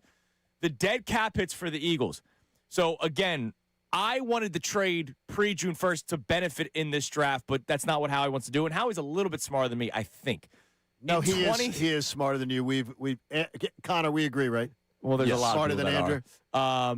In 2026, the Eagles' dead cap hit is $16.3 million. They're actually saving $7 million by doing this. Wow. Next year, it'll be a $27.1 million dead cap hit. They will lose $4 million. So Howie's going to have to – good thing is he's got a whole year to prepare to make some money work, move around so that they're not losing that money. Well, they're going to lose it, but they'll find ways to get it back. Absolutely. They're saving $7 million by waiting for after June 1st, and that's probably why in the story Adam Schefter is immediately mentioning a guy like Jonathan Grenard who – maybe some money frees up, and they can make that trade. There you go. All right, time now for today's headlines with Connor Thomas. Today's headlines with the Connor Thomas. And it's brought to us by Lundy Law. For over 70 years, Lundy Law has been fighting for injured people. If you need them, remember the name Lundy Law, your injury lawyers. Visit LundyLaw.com. That's LundyLaw.com. So today's headlines is a great time to switch things up when we have one big story. So to change the vibe a little bit, we're going to talk about a star player being traded in the NFC East. Not A.J. Brown. Dexter Lawrence gets moved from the Giants to the Bengals over the weekend, and the Giants now hold the 5th and 10th overall picks in this year's NFL That's draft. wild. That's a problem, boys. Yeah. I think the Giants are going to be a legitimate problem. I think the Giants are a legitimate issue in the NFC East as soon as this year. They have a pretty good head coach. Yep. And this is a problem. The 5th and 10th picks in the draft. And I think Dallas, by the way, having 2 picks, 12th and 20th, I think it is. I think that's a problem. And the other That thing helps them. for New York's sake, why it's even more of a problem, to your point, they already have their quarterback. Correct. Right. It's not we've seen Jackson Dart. Right. Looks legit. They're not using the 5 and 10 to trade up for Mendoza. They have the No. 5 and 10 to draft at 5 and 10 I to lo- add to what they've already somewhat built. Now, They won Dexter that. Lawrence They won is a that trade. He's a stud. He's a really, really good player. Cincinnati needs defense, so I'd make that trade all day long if I'm the Giants. I'd make it for both sides. yeah, honestly. I think so too. The Bengals need defense, and the 10th overall. Look, we all know what the deal is with Cincinnati. They have a great quarterback when he's healthy, and their defense has been so bad the last couple of years. But so is their offensive line. Yes. They could have used that pick for one of the offensive tackles that's available, but they're not doing that. Nope. Yeah, so there's your NFC East news. The only big trade in the NFC East we'll be talking about all day today. Now, this is Well, it's because that one happened. Adam Schefter's just saying this. That actually happened. This is a full New York today's headlines, though. Wow. We're eyes on the Big Apple. This is a little bit further north, though, actually. I am fully in love with the Buffalo Sabres fan base. Until the Flyers potentially match up with them, they have been going nuts up there. They got dudes on like roller skates, like fighting guys in the parking lot like it's an actual hockey fight, pulling sweaters over the head. They're going crazy. They get a big win over the Boston Bruins in Game 1. And that is Carries up ice and tosses in. Stick breaks on the backhand for Hammers Lindholm. He gets a handoff. Here's a pass. A shot.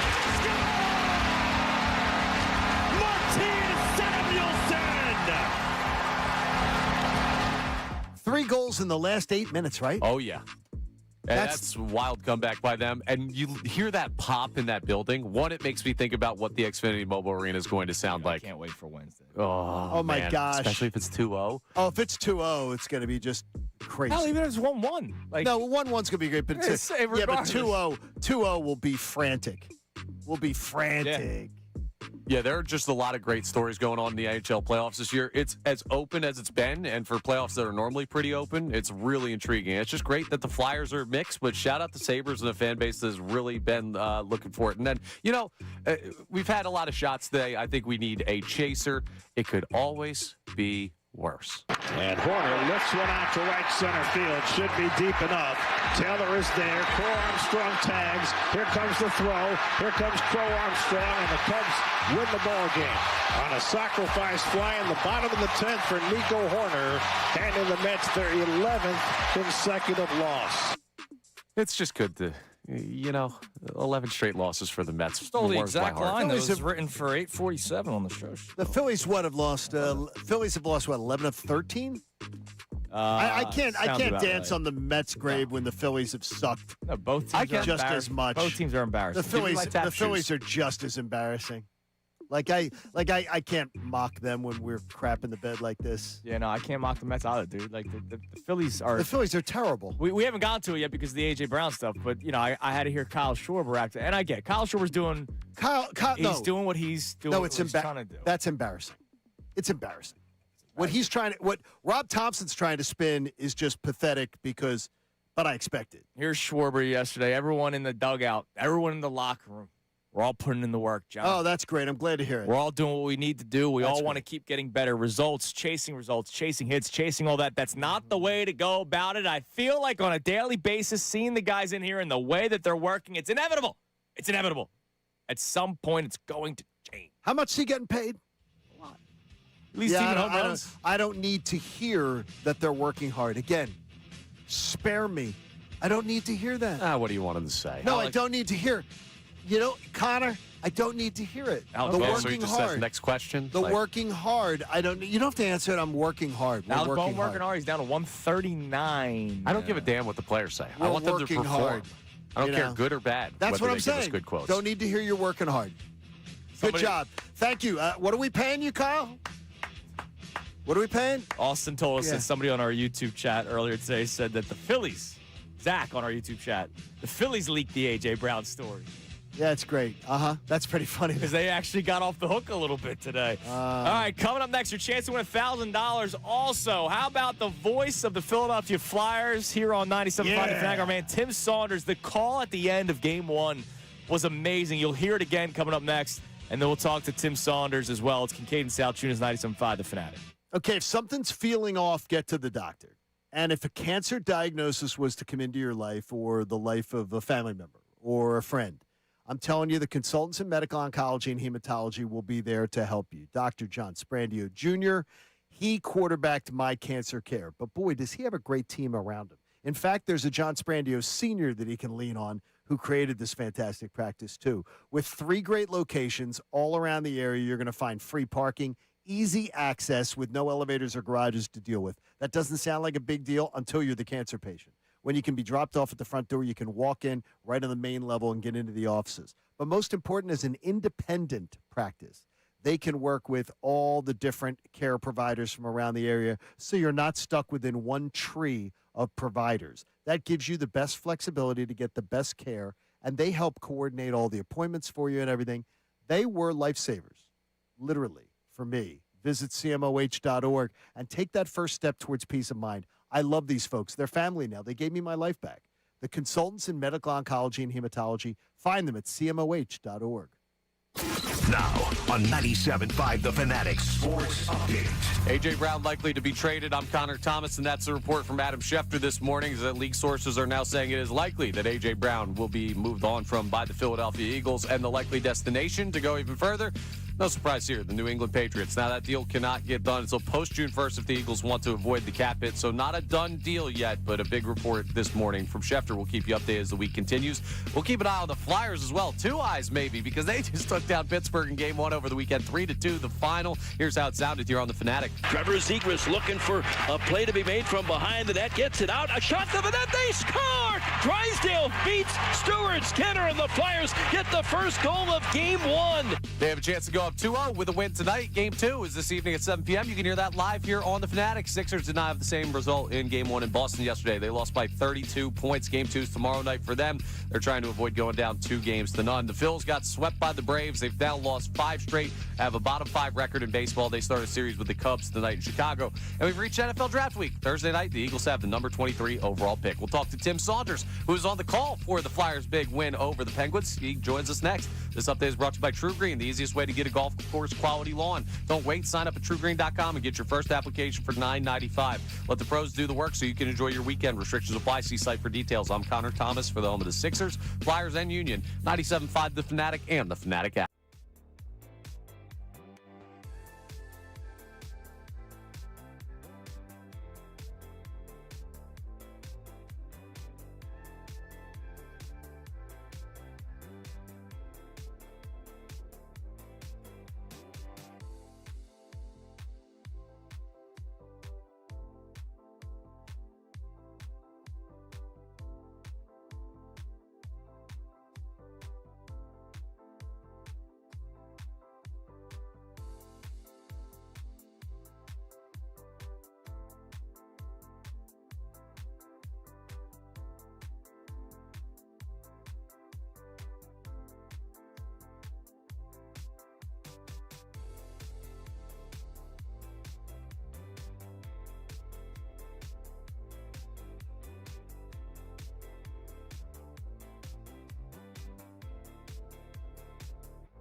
All right, let's try to win $1,000, all right?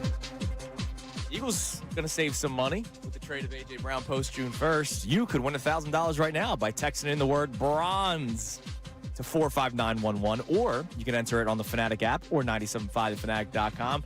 Keyword bronze.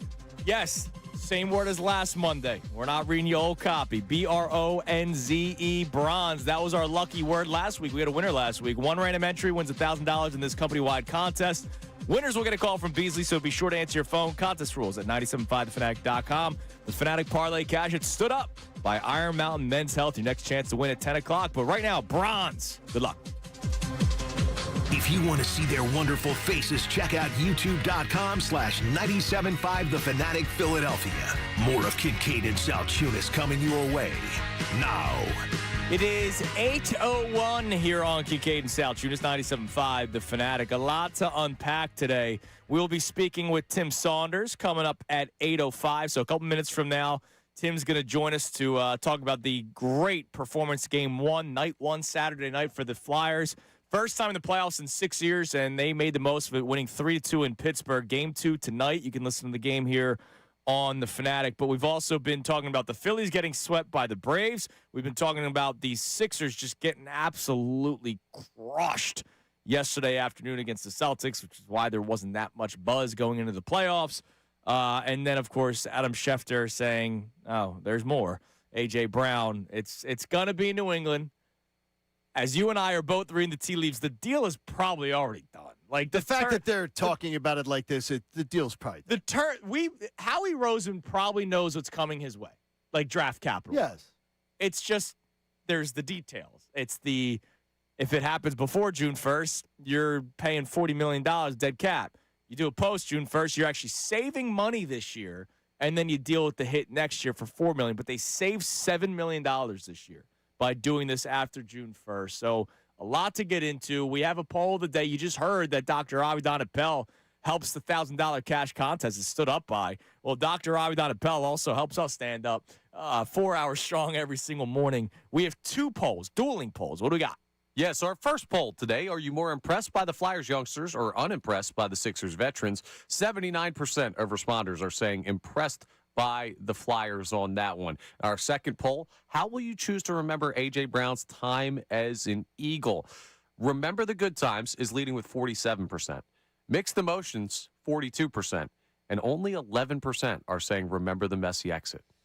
See, now, I really do think that the 11%, that makes me happy. Because to me, I'm always going to remember the messy exit. It'll be hard to forget. But it's not going to be my primary, because AJ did so many great things in the first 3 years that made me love him as a player. Like Terrell Owens. I'd run into T.O. all the time down in Atlanta. We lived very close to each other. Terrell Owens acted like a complete ass upon his exit here. But I will always argue that Terrell Owens, to me, is one of my most beloved Eagles ever for coming back 6 weeks after a broken leg. That's Super Bowl, playing with a plate. And he was freaking unbelievable. So to me, I can look at the two things and say they both exist. Yeah. That, yes, he screwed up in the way he handled things, but I actually had more. I supported Terrell Owens more in his gripe against the because that was financial, whereas this is just statistics, and I'm not getting the ball. There you go. So, AJ's unhappy. All right, so we're about to have Tim Saunders on, the voice of the Flyers here on the Flyers Radio Network here on 97.5 The Fanatic. And we played it earlier in the montage. Connor did a great job putting it together. You'll hear those again a couple times before we get out of here because it's definitely worth reliving Saturday night. Flyers 3-2 win over the Penguins. But the way it sounded at the end, right? Dan Vladar, couple big saves down the stretch. There was 60 seconds to play. Penguins make it 3-2. There's 60 seconds to just hold on. The Penguins got shot after shot after shot. But Vladar was staying on his head, John. He made all the saves. Flyers get the win. Here's how it sounded at the end. At the left point, Malkin looking, gives it up. Penguins in front. Saved by Vladar. It's in the corner. Pittsburgh in front. They can't do it. The Flyers pick it up and clear. And the Flyers win for the 12th time in their last 14 road games. These upstart Flyers surprised by many to be here. The Flyers don't get that. There shouldn't be any surprise. They've been one of the best teams at the end of the season, and they win game one on the road 3-2. What a beautiful call there, because he didn't have to scream and yell like I did in my living room. Yes. Watching Dan Vladar make that save with 3 seconds to go, which I thought for sure was going to be a goal. By the way, watching the game at the bar in South Carolina, a lot of Flyers fans. Now, I think there's a lot of transplants down there, though. Which is great. I heard, or I was the one saying it, because I wasn't rocking any Eagles gear. I heard "Go Birds" and said "Go Birds" 100 times. There's a lot of Philadelphia transplants down there. It's a beautiful life in South Carolina. Except the palmetto bugs. Yeah, you don't want those. But the Flyers fans, they were representing in South Carolina, and you just heard the final call, and he joins us now here on Kincade Salciunas, the voice of the Flyers on the Flyers Radio Network, our man Tim Saunders. Tim, first and foremost, before we start talking about the Flyers and their win on Saturday, John and I talked about this last week when they got into the playoffs. We're happy for guys like you. I know you work a job. You're blessed to do it. I'm sure you love to do it. 6 years is a long time, though, man. I'm sure Saturday night was special for you. Yeah, it was. But you know what? We're never the story. It's the kids and some of the veterans like Rasmus Ristolainen. He had played more games than anybody in the league without ever seeing a playoff game. I mean, he's been in the league for 13 years, and he finally gets his first playoff debut. There are just a number of stories that guys that have just bled for this team and have never gotten a chance to get this far. And it's so funny, the conversations that everybody has with guys who have never experienced playoff hockey in Philadelphia.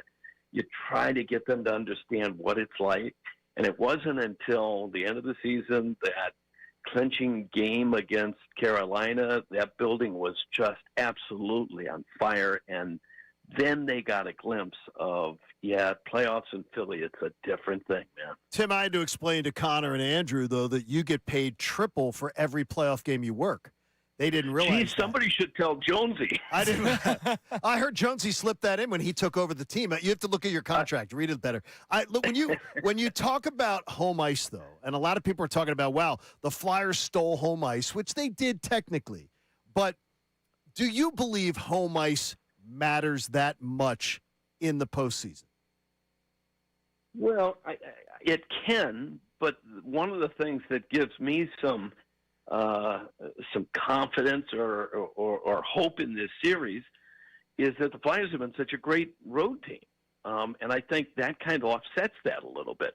They've won, 12 of their last 14 road games. That's ridiculous. Their offensive production is almost double on the road the last month and a half than it has been at home. So whatever that is, being able to keep it simple, not put on a show for anybody, just play their style on the road, they've been really good. So the fact that we're starting on the road, I didn't think was that much of a disadvantage. Tim, when the Flyers made the playoffs, there was a lot of players, including Dan Vladar, right away, right when he gets off the ice, talking about how we proved a lot of people wrong. This team believed in themselves that they could get to the playoffs. After taking Game 1 in Pittsburgh, similar message from a lot of the players in that locker room? Yeah, I'm kind of impressed by the business-like approach that, they celebrated the Game 1 win, but even the kids are pretty straight-faced. Nobody's getting carried away with themselves. To be honest with you, I think nationwide, from what I've gathered, is there's a little bit of a lack of respect for just how good this team is. And you guys have been around long enough that all sports, it's one of the biggest things is who gets hot at the right time.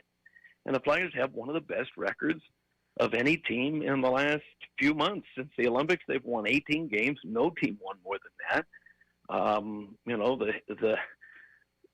Erasing a 9-point deficit out of a playoff spot after 63 games, nobody's come that far back to make a playoff that late in the season. Everybody's looking at the Flyers as, it's a nice story. They get in the first round and they'll be happy with that. I don't think that's the case, and I do think they can beat the Penguins, and I think they can pretty much play with anybody right now. Tim, you have gotten to see so many things that have helped to build this team to where it's at right now, and you saw the John Tortorella era now go into the Rick Tocchet era. What benefits do you think this team potentially reaps, though, from what they learned from Tortorella, that what they are now benefiting, though, from Rick Tocchet? Yeah, that's an interesting question because I think Torts can be a really good coach for even some young kids. I mean, you got to be able to deal with the adversity. He'll challenge guys in ways that maybe some other coaches don't.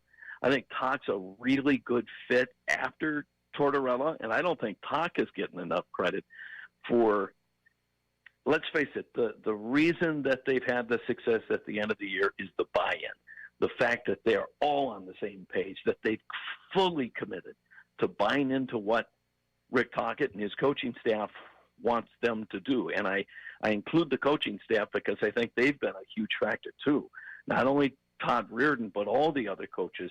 Reardon's helped defensively and helped some of these defensemen grow, like Jamie Drysdale. Drysdale has taken his game to a completely different level that, I think the Flyers had hoped he could get to, but I think there's still more. And I think you can say the same for a bunch of guys. So, again, I think it's the buy-in that's the biggest reason they're here, and I give the coaching staff a huge amount of credit for that.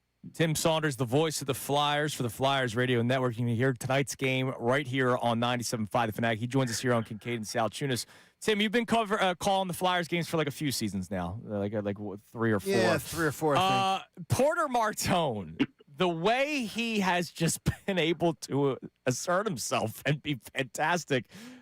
Is there any player that comes to your memory over your years calling games for the Flyers where a guy just stepped on the ice and was like, yeah, I belong here? Not that I can remember. Not like this. The kid has played, 10 games now, 9 in the regular season and 1 in the playoffs, and he's got 11 points. The kid's, it's been unbelievable. Now, his game probably translates better to the NHL than maybe it even did in college, or it certainly would anywhere else. He's just a simple player. Big guy, go to the net, but he's got a great shot. And you saw that shot the other night.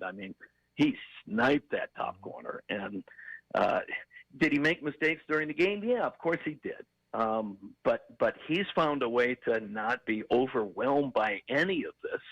And it seems to be just what the Flyers really needed, because, again, timing's everything, right? He comes in. Everybody knew he was a good player. Nobody knew he was going to have this immediate impact.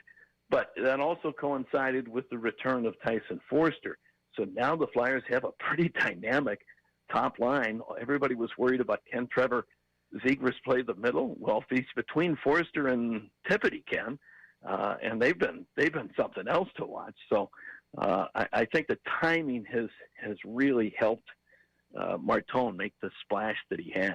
How critical do you believe a 2-0 start in a series would be different than starting out 1-0 and then letting Pittsburgh back in tonight with a win? Well, this isn't an exact answer to your question, but to quote the numbers, they're 18-0 in 7-game series when they win the first 2. They're about 500 or just under 500 when they split the first 2. So it would be huge. They've only won the first 2 games of a best-of-7 series on the road twice, and the last time was here in Pittsburgh. So the numbers suggest that, if you come home with a 2-0 lead, I wouldn't say the series is over, because the Flyers were in the opposite situation many years ago against the Penguins, where they lost the first 2 at home and came back and won. But it's just going to continue to grow their confidence. I really give the veterans a lot of credit for helping the kids understand that, they've been playing this way. It's business as usual. Just keep doing what we've been doing for the last 6, 7, 8 weeks, and we'll be fine. Tim, we'll be listening tonight. Your call Saturday night, especially at the end, when we played it right before you came on, it was fantastic. Way to really capture the moment, and we'll be listening again tonight. Thank you so much for joining the show. Thank you, buddy. God, let's hope later in the day I sound a little better than I do right now. I think you sound great. I thought you brought your best for us. I guess not. I appreciate that you don't scream every call. That makes me happy. Well, I would, but Bush is in the room next to me, and he'd be pissed. That's a good point. Tim, thanks, man. Enjoy yourself tonight. All right, guys. Take care, buddy. Tim's on. Such a good dude. I had no idea. I went to Tim's Wikipedia page because I wanted to see just how long has he been the voice of the Flyers. 1997? 97. Yep. That was my guess, yeah. Do you know that he also had a second job at one point during his tenure being the play-by-play voice of the Flyers? During his tenure at the Flyers? Yes. Did he do the Wings? Nope. No, I don't know. He is the former voice of the Camden River Sharks. I had no idea. Did they broadcast games? They must have if he's the voice of them. What do you think, his microphone wasn't plugged in? Well, no. Was he a PA, like the in-arena guy? I don't think he was doing that. Ballpark guy? I don't know. By the way, though, it's a what Tim does is fantastic. He does such a great job, and it's absolutely wonderful. It's wonderful. I love the way he talks about this team. He loves because I don't want to say he's not excited, but he's not trying to sell you on the Flyers. And nobody really feels like they're trying to sell you on the Flyers right now because you don't have to. He straight up said it. The Flyers have a business-like approach. Like they feel like they're showing that they're acting like they belong. But when they won last week, when they won to get into the playoffs, like Dan Vladar right away was like, yeah, we proved a lot of people wrong here, and we expect to be there. We expect to be there, is what he's saying. And they go into Pittsburgh game 1 after the Pony Express on Friday. I wonder how he's feeling. I know he was tweeting out his feelings. All of a sudden, the Penguins are winning in 7 games now. I thought I he'd saw that said on social media. No, I thought he'd said 7. Oh, from the beginning? I thought he'd said 7. So I'm not trying to have ponies back. He is a friend. But I thought he said 7 was the But was the pick. he's doing what a lot of Eagles fans are going to do with A.J. Brown. Like, he was angry. And then it's going to be like, all right, but he did do a lot for Well, the us. one thing he's saying is the Flyers were the cheap shot artists. The Flyers are the I know, goons. yeah. And the refs were on the side. I would tell you that the Penguins were the ones the other night who were being the Goonies. They were being yeah, bad. and then Tippett. Can I tell you this? That dude on his ass. Travis Sanheim, though, he was a freaking nudge the other night. Yeah? He was just a nudge, and I love it. I love it. I absolutely would, at whatever level you teach hockey and you coach hockey, I loved players like that. I was blessed to have quite a few. I had quite a few that were the best nudges in the business. They were the best, and I love that. I love players like that. And Travis Sanheim, God, that was a beautiful display. Can they keep it up for 7 games? I think the longer the series goes, the more it benefits the Flyers. Yeah. Because Flyers they're to the 6, younger team. But I don't like the gap between Game 3 and Game 4. Too long. I don't like the 2-day gap. Well, let's just make it 3-0 so that we don't even That worry would be about the fun, gap. Connor. That'd be great. That's No, a good how about idea. this, Connor? Just make sure I'm fine with it as long as they're up 2-1. As long as they don't let the Penguins get the next 2, I'm fine with the gap. As long as they get one of the next 2. Yeah, you can't lose 2 and then have 3 days. I don't want the the Wednesday to Saturday gap if you're down 2-1. If they're up 2-1 and Talk could do that, I'm loving it. By the way, I'm speaking loving of it. being in their feelings, Sydney. Yeah, What a glad he handled big it nice Sydney maturely. was in his feelings I'm telling Saturday you, night, man. he needed pampering. Why don't he you needed like some him? pampering. Because I don't like him. That's why. I mean, he was honestly, he By was the so way, upset at the end. Also talking A.J. Brown, of course, because of the story from Adam Schefter this morning. John Clark watching ESPN this morning, not listening to Kincade and Salciunas. Thanks, John. Shame on Johnny Clark. Adam Schefter a couple minutes ago on ESPN, quote, A.J. Brown would like to be traded. The Philadelphia Eagles are open to trading. Oh, wait a minute. More made-up story. That damn John Clark and Well, Adam no, it was Schefter. Adam Schefter. Yeah, they're making up. John Clark's just putting it out there. Yeah, but he's spreading false rumors. You damn John Clark. Now, all right, I'm not giving A.J. Brown much credit. I will say, other than the podcast with the boys, the Edelman and Gronk, Me Like Football, Me Gronk, him being quiet probably helps the Eagles out a lot in this situation. How? Well, we just talked about if he was a malcontent, it would diminish the value. He already diminished their value. He diminished the value last year. If he gets a first round pick, it's If it does, that'd be great. But if he does, let's hold our breath on that one because he diminished his own value. Don't be tossing any flowers. Well, Rap Sheet put out this tweet saying, as the A.J. Brown watch continues, he'll smartly stay away. He believes things will heat up around June 1st. There's another national reporter. They're all jumping on it now. Also, Mike Garafolo, Eagle. Oh, the reason why Ian Rappaport put that out there. Garafolo, Eagles begin their offseason workout program today, and A.J. Brown is not expected to attend. Mike Garafolo has flip-flopped on this story so often. I think he needs to sit this one out. A lot of people have flip-flopped. But these other guys haven't. Yeah, Schefter's flip-flopped. Not as much. Not as much. No, Schefter has laid on the fence.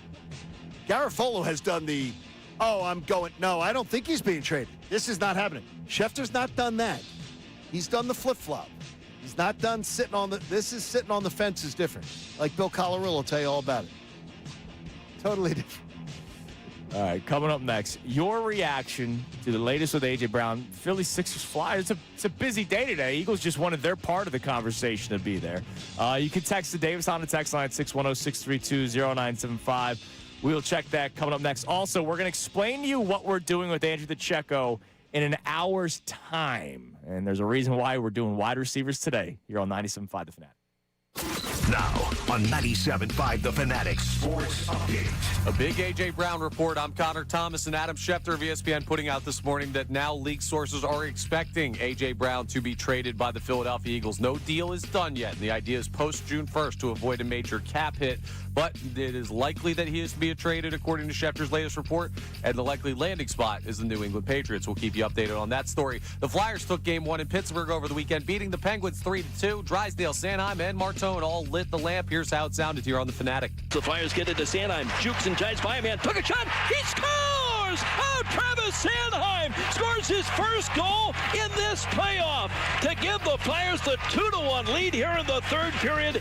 Great call by Tim Saunders, who just joined us here on Kincade Salciunas. They have a chance to extend a 2-0 lead tonight. Game 2 is at 7 p.m. this evening. You can hear it live here on the Fanatic. Sixers, not the same result for them against the Boston Celtics. 32-point loss. Their Game 2 is tomorrow night as they're trying to figure some stuff out. The Phillies got swept by the Braves at the bank over the weekend. Speaking of trying to figure things out, they've now lost 5 straight and have a bottom 5 record in baseball. They start a series with the Cubs tonight in Chicago. And we've reached NFL Draft Week. Thursday night, Eagles have the number 23 overall pick. This update is brought to you by Wawa. Their $6 meal deal is back. Get a sandwich, small fountain drink, and Hershey chips, all for $6. Limited time. Gotta have a Wawa. I'm Connor Thomas for the home of the Sixers, Flyers, and Union. 97.5 The Fanatic and the Fanatic app.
Kincade Salciunas, Philly Sports Talk, 97.5 The Fanatic and the Fanatic app. It's 8:30 here on Kincade Salciunas, 97.5 The Fanatic. My headphones are stuck in the wheel of the chair.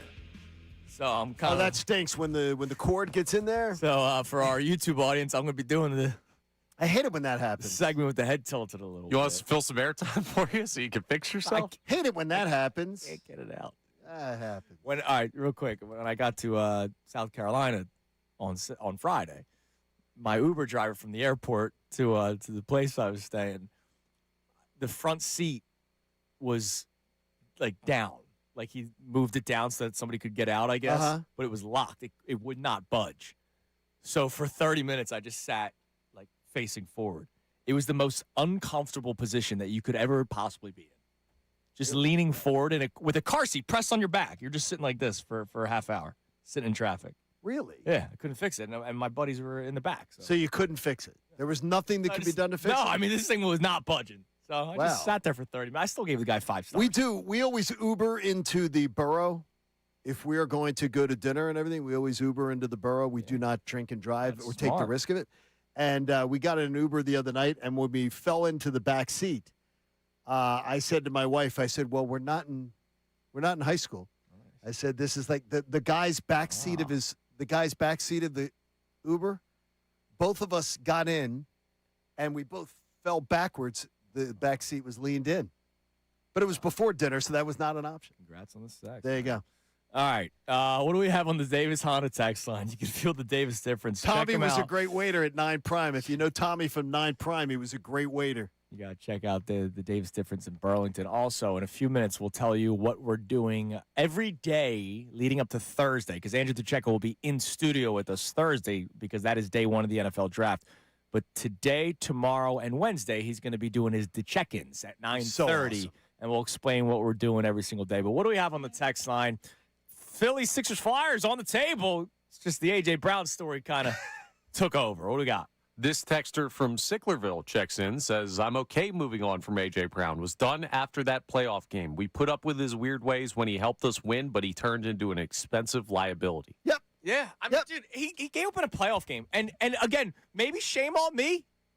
I wanted him back. I never wanted him traded. And I was angry with both of you about that. I was angry, and I was glad that our buddy E-Rock had my back on that. Like, when did we start accepting the guy quit on his team, and you and Connor were like, oh, but we got to have him back. We need him back. The minute he quit, I'm like, you're done. I'm done with you. Thank you for what you did for us in the past, but I'm done with you. I want nothing to do with a guy who's willing to quit on the team. I'm done with you. And I was disgusted with both of you for being like, yeah, but we're better with him. No, you're not. You're not better with quitters.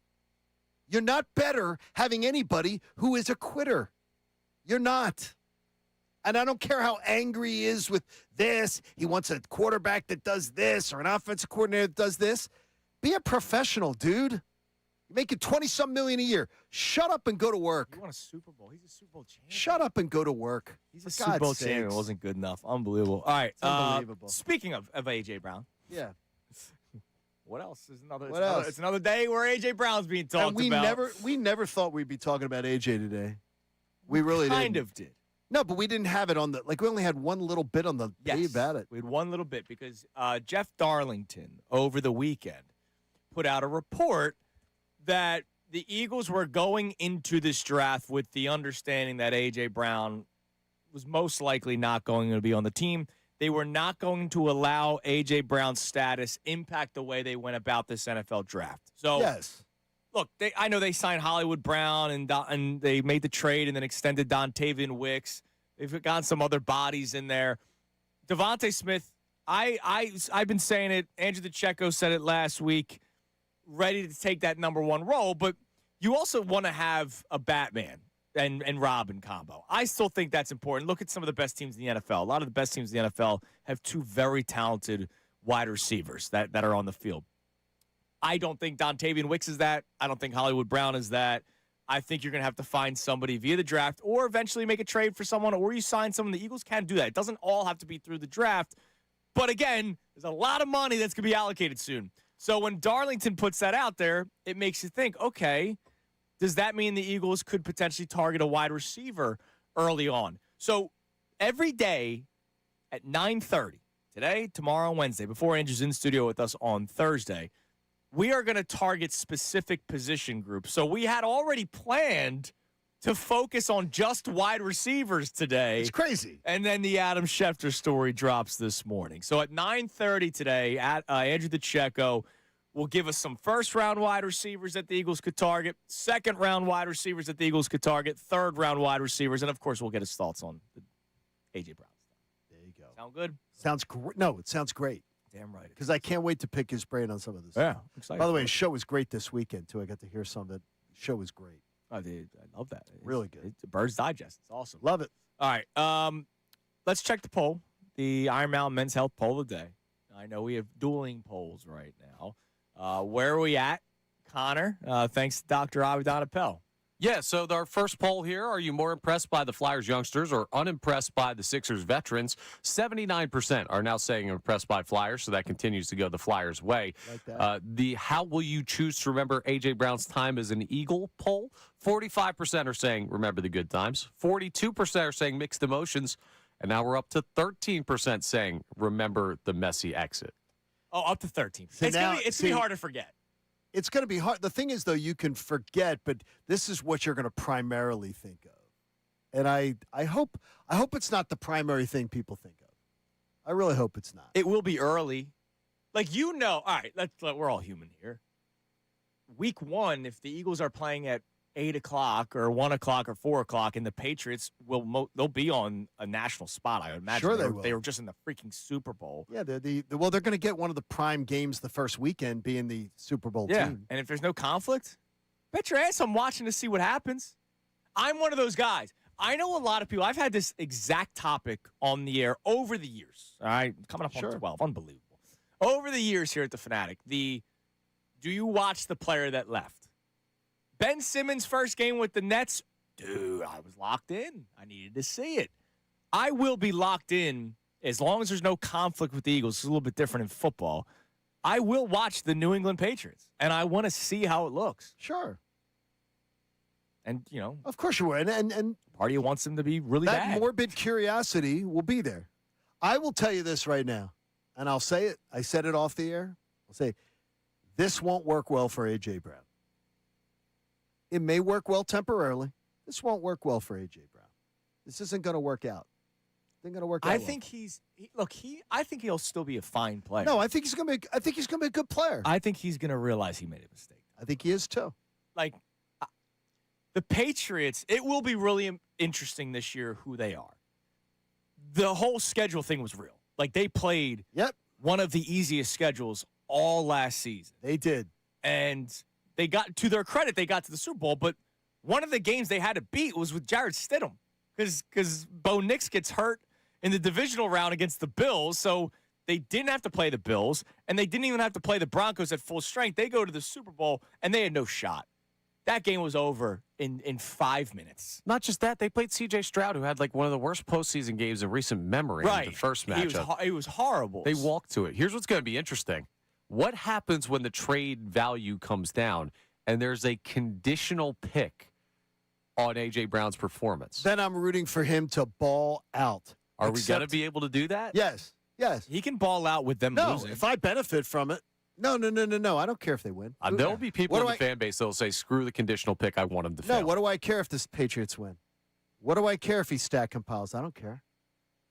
No, I want to benefit the Eagles. I want whatever benefits the Eagles. If it's like 1,200 yards benefits the Eagles for a first-round pick, I want the 1,200 yards. I'll root for it every week. No, I want what benefits the Eagles. Yeah. Yeah, but there are some people, the sour grapes.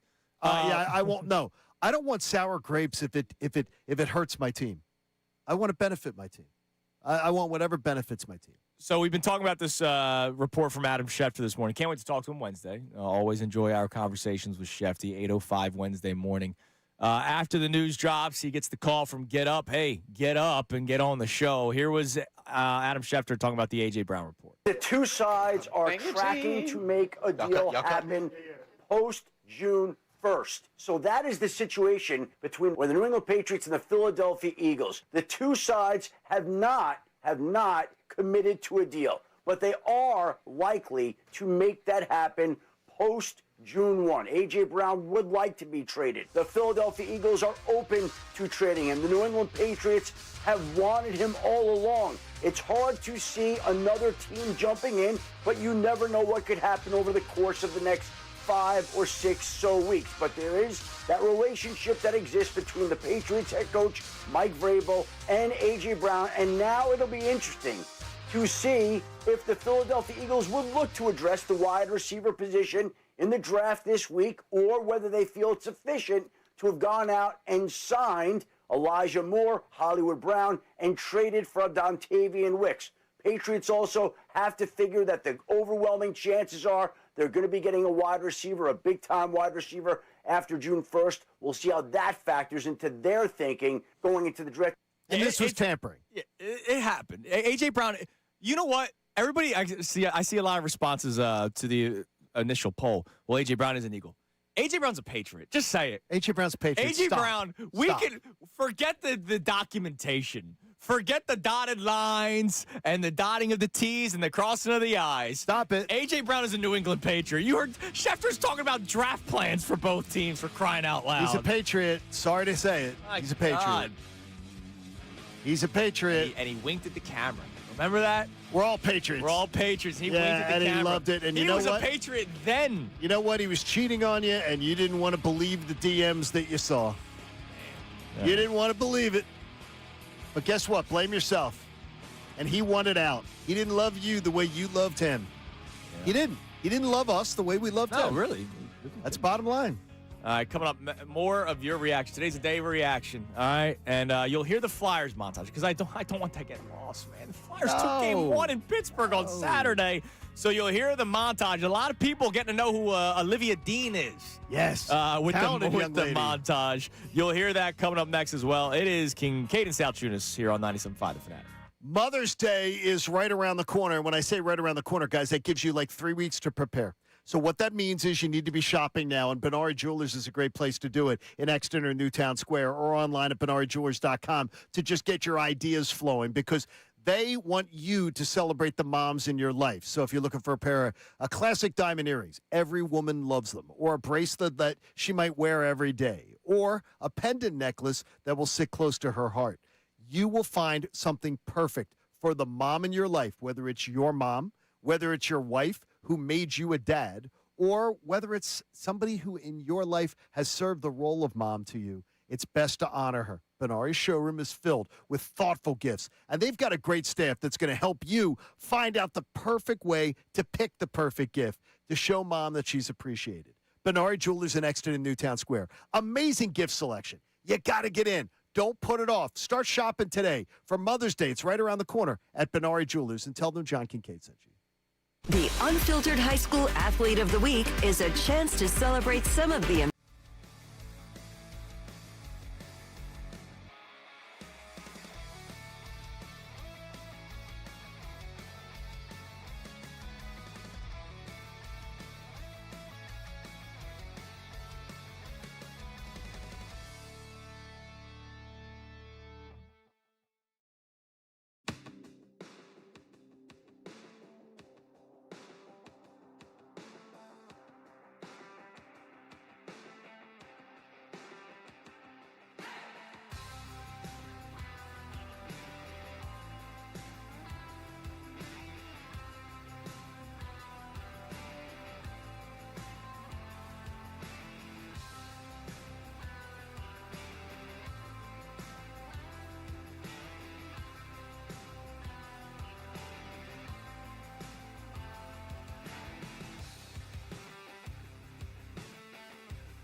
Now more of Kincade and Salciunas. 97.5 The Fanatic and the Fanatic app. It is 8:47 here on Kincade and Salciunas, 97.5 The Fanatic. By the way, NFL draft this Thursday. So coming up at 9:30, Andy DeCecco will do his daily DeCeck-in up until Thursday when he's in studio with us, focusing on wide receivers today. Thursday, special broadcast with Unfiltered. Bill Colarulo will be live Thursday at the Jug Handle Inn. Have you ever been to the Jug Handle Inn, Connor Thomas? Brother, I've been to the Jug. It's a great spot. Great Cinnaminson, from 2 to 6 for a Fanatic draft special. Sources are telling me. So Adam Schefter has the A.J. Brown sources. Okay. Sources are telling me that I will be on air with him for an hour. From 2 At to the 3. Jug? At the Jug, yeah.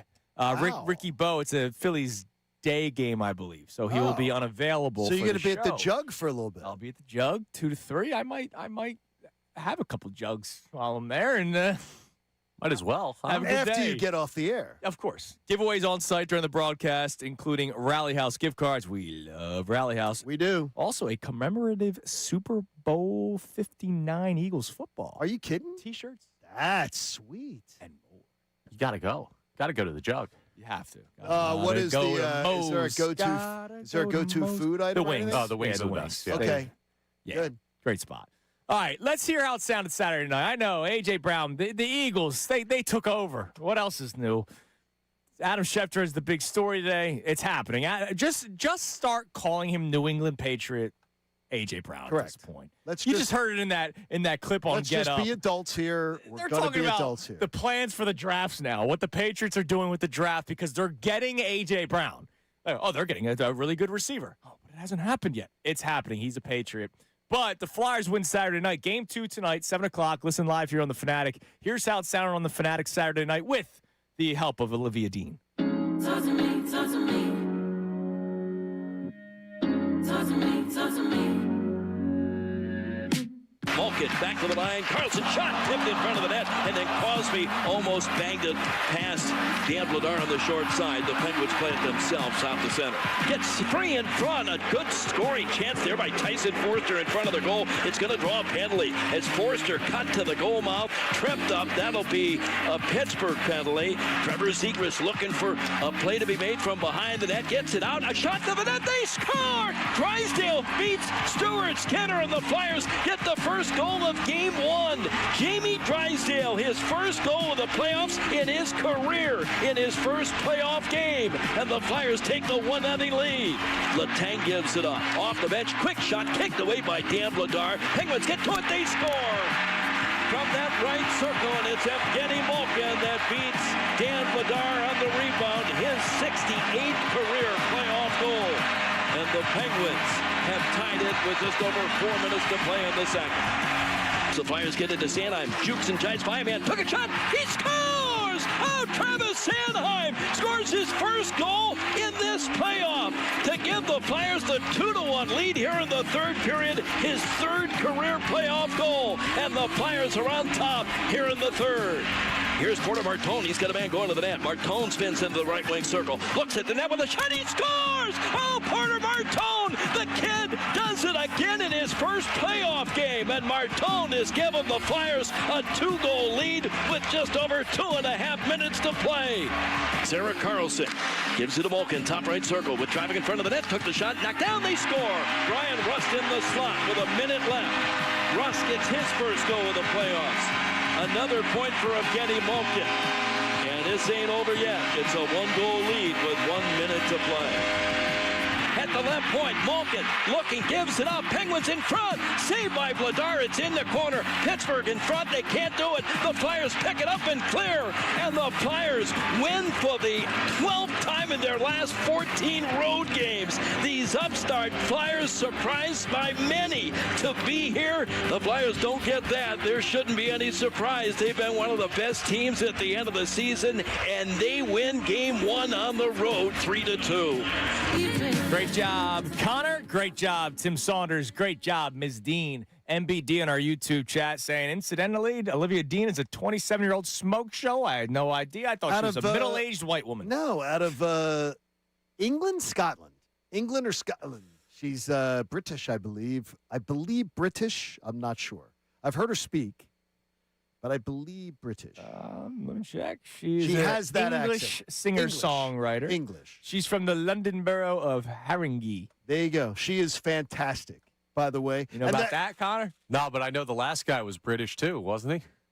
Callum Scott.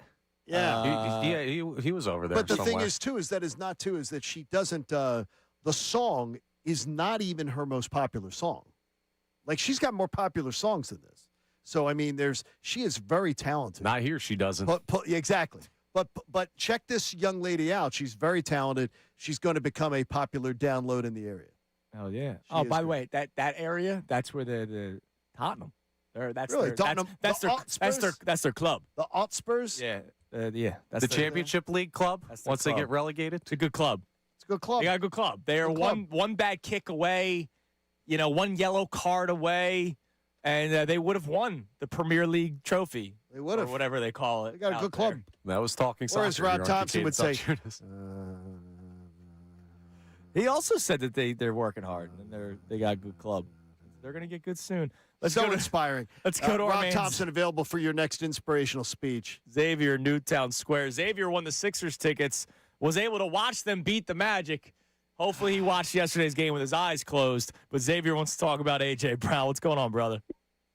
Yeah, yesterday was a little depressing for the Sixers, but a little, a lot of depression. Yeah, it was pretty depressing. I mean, we're out coached. There's nothing we can really do about it. Seriously, out coached. We got players that could play. We just not putting them in position to do what they're supposed to do. They weren't out coached. They were out alived. Like they just the Celtics woke up and said, "Let's win today." Don't blame Nick Nurse for that. I say out coached because we barely got past the Magic, and the Magic is doing what they're doing against Detroit. It just doesn't look right. We don't make no type of adjustments. We just have them out there just to play. There's no calls. By the way, who wanted to play Detroit? It's just horrible. Yeah. I'd rather have played Detroit, but I just wanted to get in. Now we're getting in, and like I said, when I was telling people that they were voting, like, we want Boston, we want Boston, I said, Boston wants us, man. Like, they did. They did, because we don't have a full team, and without Joel, it shouldn't be. Joel is like, okay, we don't have Joel, we can't win the series. It shouldn't be like that. What about Tyrese's performance? You gotta step up. Come on, say it. You got to step up. Like, you got to step up. How about VJ Edgecombe? VJ Edgecombe didn't make a basket till halfway through the second quarter. And Paul George didn't step up. I expected him to come out there and do. He couldn't stick defense. Jaylen Brown got past him every single time. It seemed all day long. That's what I'm saying. It just looked like we just didn't come out to play, and that comes from the top. If your leader's not having you pumped up to go out there and ready to play, you got to put out the effort.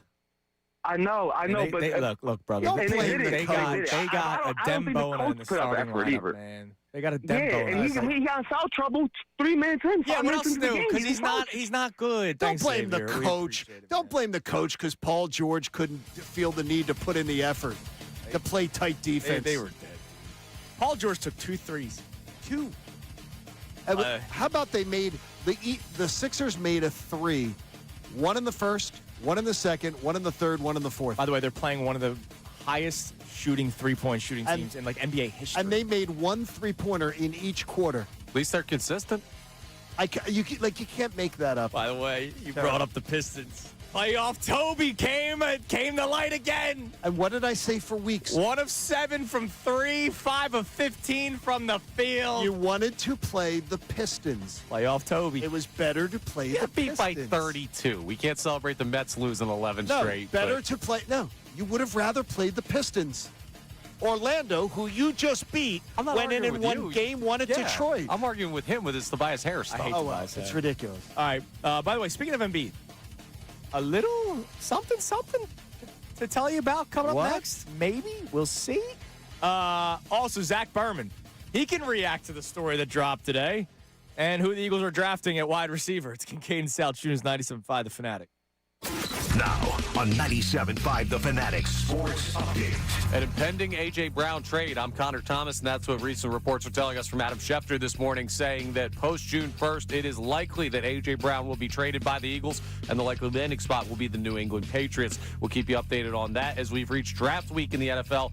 Thursday night is the first round. The Eagles have the number 23 overall pick. The Flyers took game 1 in Pittsburgh over the weekend. They beat the Penguins 3-2. Drysdale, Sanheim, Martone, the goals in the win. Here's how it sounded here on the Fanatic. Martone spins into the right wing circle, looks at the net with a shot, he scores! Oh, Porter Martone, the kid does it again in his first playoff game, and Martone has given the Flyers a 2-goal lead. Tonight, they get a chance to extend their series lead. Game 2 is at 7 p.m. You can hear that game live here on the Fanatic. Sixers, they fell in Game 1 in Boston by 32 points. Game 2 is tomorrow for them. They got to figure some stuff out. Phillies, they do as well. They got swept by the Braves at the bank over the weekend. They've now lost 5 straight and have a bottom 5 record in baseball. They start a series with the Cubs tonight in Chicago. We'll talk to Zach Bourbon coming up next to react to the A.J. Brown report. Also preview the draft. Andrew DeCecco will do the same for us at 9:30. This update is brought to you by Summit Racing Equipment. Revive your ride at summitracing.com. Use promo code radio for $10 off an order of $100 or more. Exclusions apply. Offer ends May 3rd, 2026. I'm Connor Thomas for the home of the Sixers, Flyers, and Union. 97.5 The Fanatic and the Fanatic app.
Drew and John have to say. Don't worry, we will.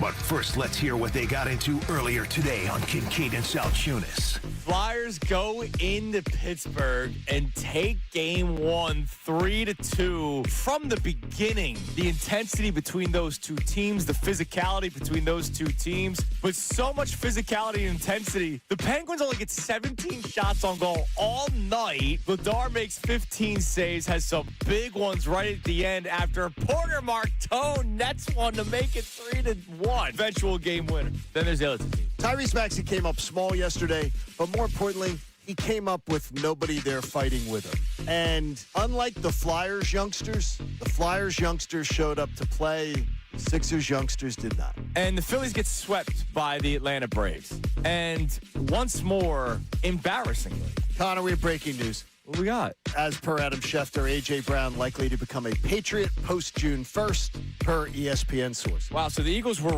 really jealous that they did not get talked about in the first segment of the show, so they said, we have to get this out here now. For all of you who continue to besmirch members of the Philadelphia media, included respected beat writers who do a great job on a daily basis with incredible integrity, and spin stories that A.J. Brown somehow was the victim and was being victimized by fake stories from the media, when he won it out all along and he orchestrated this whole entire thing. Now back to the show. All right, it is 9 a.m. We're going to be joined by Zach Berman coming up in about 2 minutes. We were having him on just to talk draft week, but we'll also talk to him about everything going on with A.J. Brown. He has not been flip-flopping. He, for a while now, has been saying that A.J. Brown was going to be traded. So we'll get some thoughts on it. I'm curious if he has any idea of compensation at this point. How, what could the Eagles get? Is the better pick in 2027 or is it in 2028? We'll talk to Zach Berman on about that and all kinds of things coming up in a few minutes. But going to the break, I just saw it on Twitter. Somebody posted it. Somebody screenshotted the story from Mrs. Embiid, Ann DePaula. She posted a photo of their son, Arthur. Went to the gym with Dad today, my big boy, with the eyeball heart emojis. Cute kid, adorable kid. But he was at the gym with Dad. So maybe Embiid's ramping up, Johnny. Well, I'm sure he's probably trying to ramp up. He's not coming back in this series, but yeah, if they're down 2-0, don't even ramp up, dude. Just what? Put your feet up. Well, first off, I don't believe physically he could do that. I don't believe someone's coming back from a appendectomy and coming back that fast. Yeah. And I don't think that that's Joel Embiid being soft or anything. I think that that's like almost physically impossible to play NBA basketball and do that.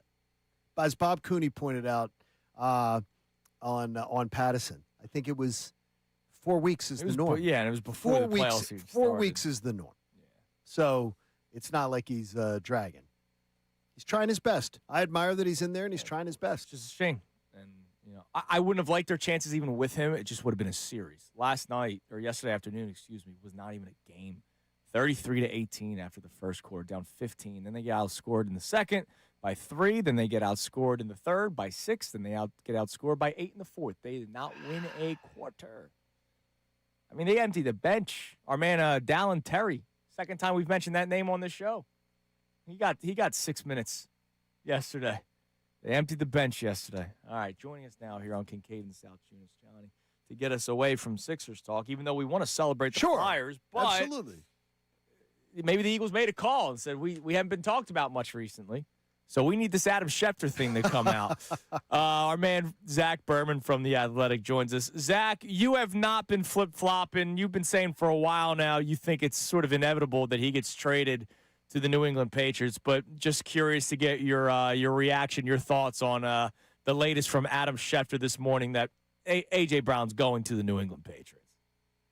Yeah, this is what I've been expecting, really, going back to the Combine, especially, after the first week of free agency in through the owners' meetings, and my view on that hasn't changed, and obviously the reporting today kind of continues to show that I think after June 1st, A.J. Brown's going to be dealt. I don't think that's the best outcome for the Eagles, but I think that's the likely and expected outcome at this point. Zach, at some point the story will come out as to why. Do you have any understanding as to why it got to this point where A.J. Brown wants to be traded? They are successful. He is successful. They've won a Super Bowl. What is some of or the reason why A.J. Brown wants to leave the Philadelphia Eagles? Yeah, I think, honestly, and I can't speak for A.J., I'll preface it with that, but if you go back to, A.J.'s been very transparent about what he wants. He wants to be the best receiver in the NFL, right? And he feels he can be, and that hasn't necessarily been the case these past 2 years when you just look at the amount of work that he's been, the amount of touches that he's been getting, whether you look at it from an offense perspective, from a quarterback perspective, from a personnel perspective, that AJ is one of the best players in the league. He's, and I'm going into year 15 covering Eagles. He's the best wide receiver I've seen in an Eagles uniform, and he's on a Hall of Fame trajectory. But he has the talent to be, one of the best ever, right? And the reality is that if you just look at it, the targets that he gets, the catches that he gets, it's not up there with top 3, top 5 in the NFL. And so, you can say winning trumps all. He's won a Super Bowl, and the team has been wildly successful since he's been here. But he even said he wants more. And so I think that there's probably a 2 to 4 year window here where he still kind of has what you're looking for in a number one receiver. And my guess is he wants to maximize that. I can't speak for him, but based on kind of what he said and what I've heard, my guess is that will be the impetus of it. Zach, I got to tell you, the one thing I've read a lot, heard a lot, and you can speak for yourself, is how great a teammate A.J. Brown is. I've got to tell you, his behavior the past year, the way that he has handled this situation, to me, doesn't scream great teammate. I'd like to hear your thoughts on that.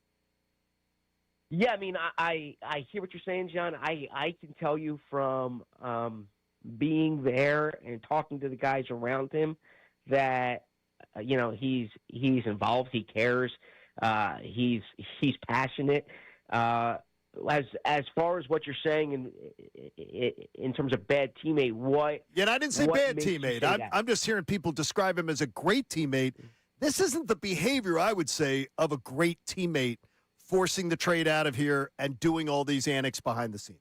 And, oh, by the way, giving up on routes. Yes. Well, that's a whole other issue. Yeah, I actually don't think he gives up on his routes as much as you say. I mean, he wants the ball. So does Devontae Smith. Devontae Smith wants the ball too. It's just kind of gone about a different way in that regard. I think that I've seen anecdotally, I've seen behind the scenes, I've seen on the practice field that this guy's invested, that this guy cares. As far as him wanting to play somewhere else, I think all of us on this call have tried to advance our careers in different ways, or have been somewhere where you say, you know what, I can be better there than I am here. And the reality is, when you're a superstar player, you kind of have the leverage to force the issue. So I hear what you're saying.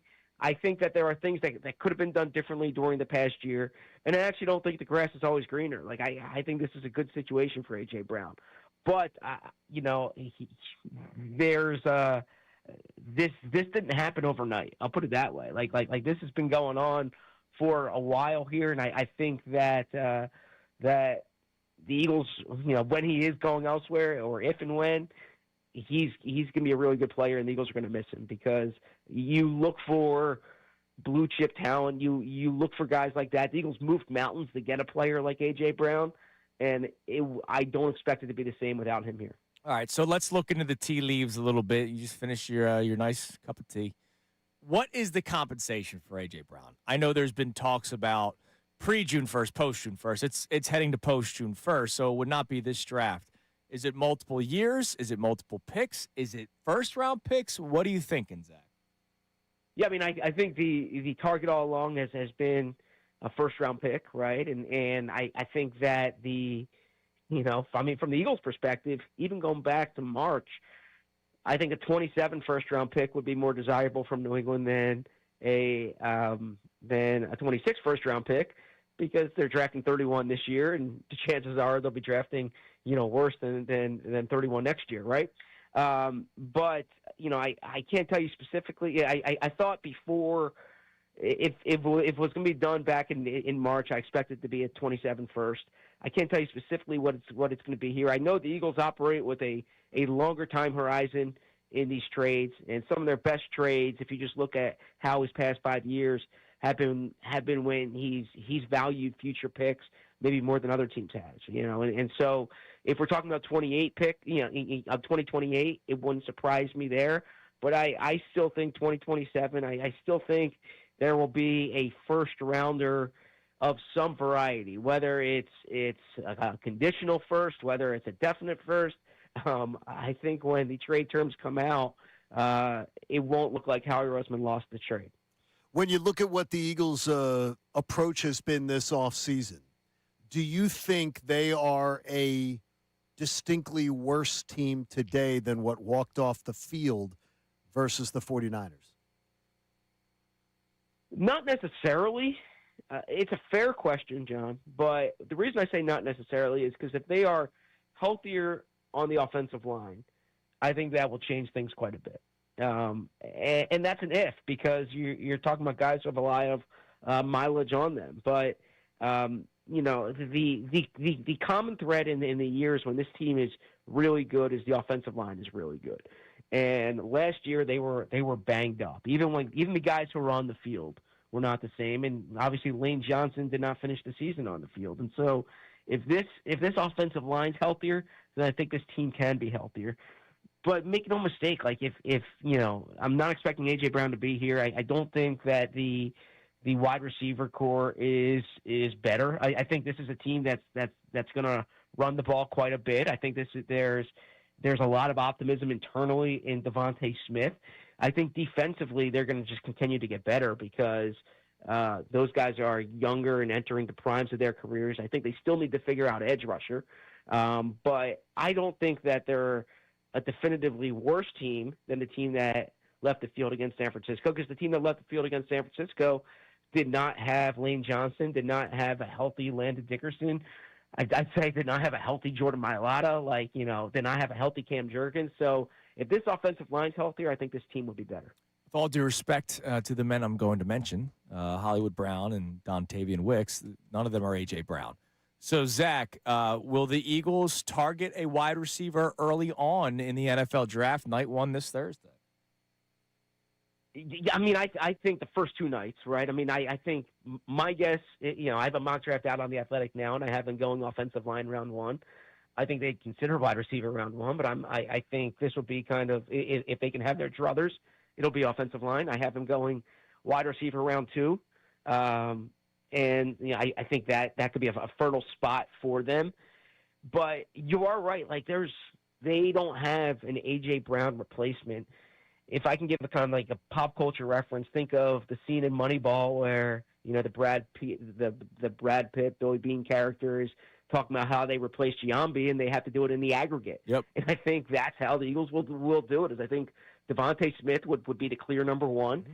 And then in the aggregate, you try to figure out a number of different players who you put them together, and they can give you production that's needed. But this won't be an offense that has the clear two top receivers, at least as I see it right now.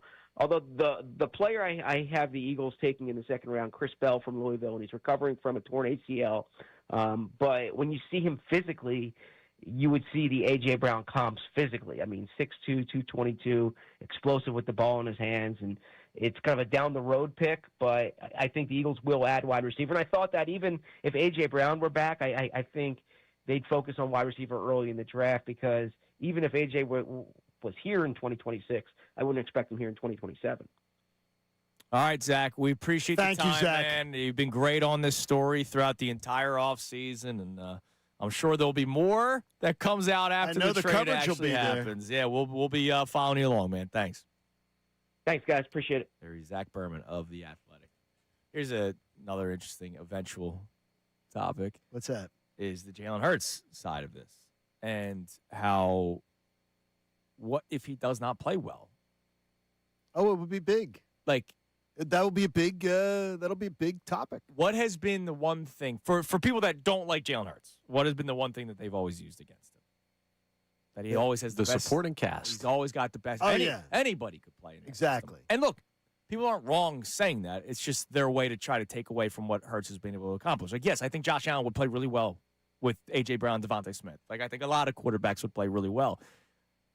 If Jalen isn't that good, again, what has Derek Gunn told us? What has Schefter told us? They haven't started talking yet about a contract extension.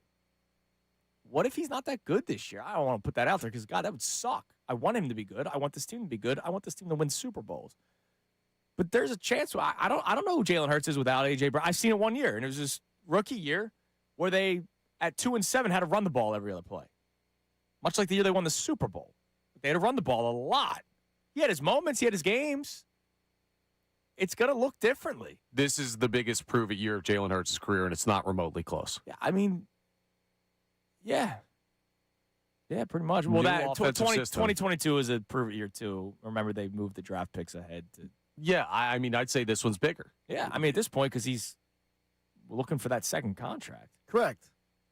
That second big contract. You know, that it's going to be a storyline to follow along. Absolutely. It's going to be one to follow along. What if he's not good?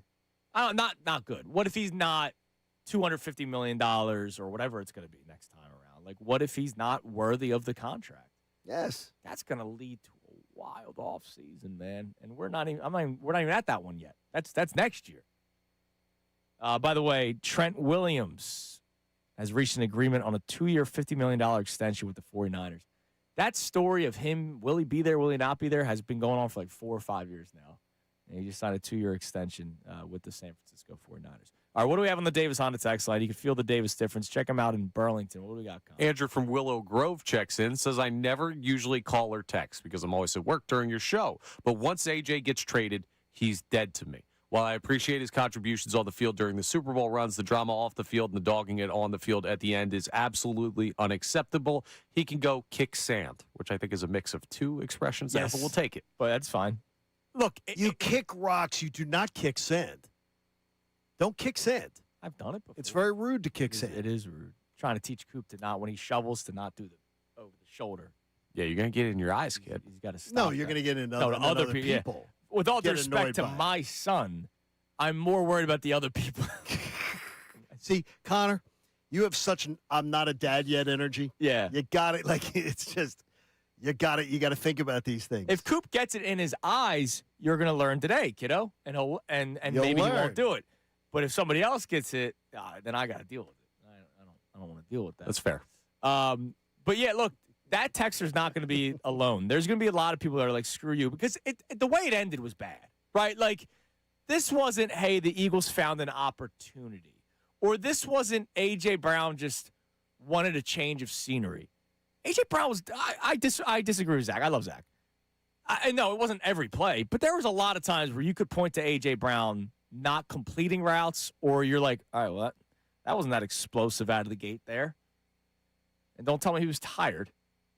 I think there were plays where A.J. Brown took I don't want to even hear that. I don't want to hear you're tired. I don't want to hear any of that stuff. You're a premier athlete. Yeah.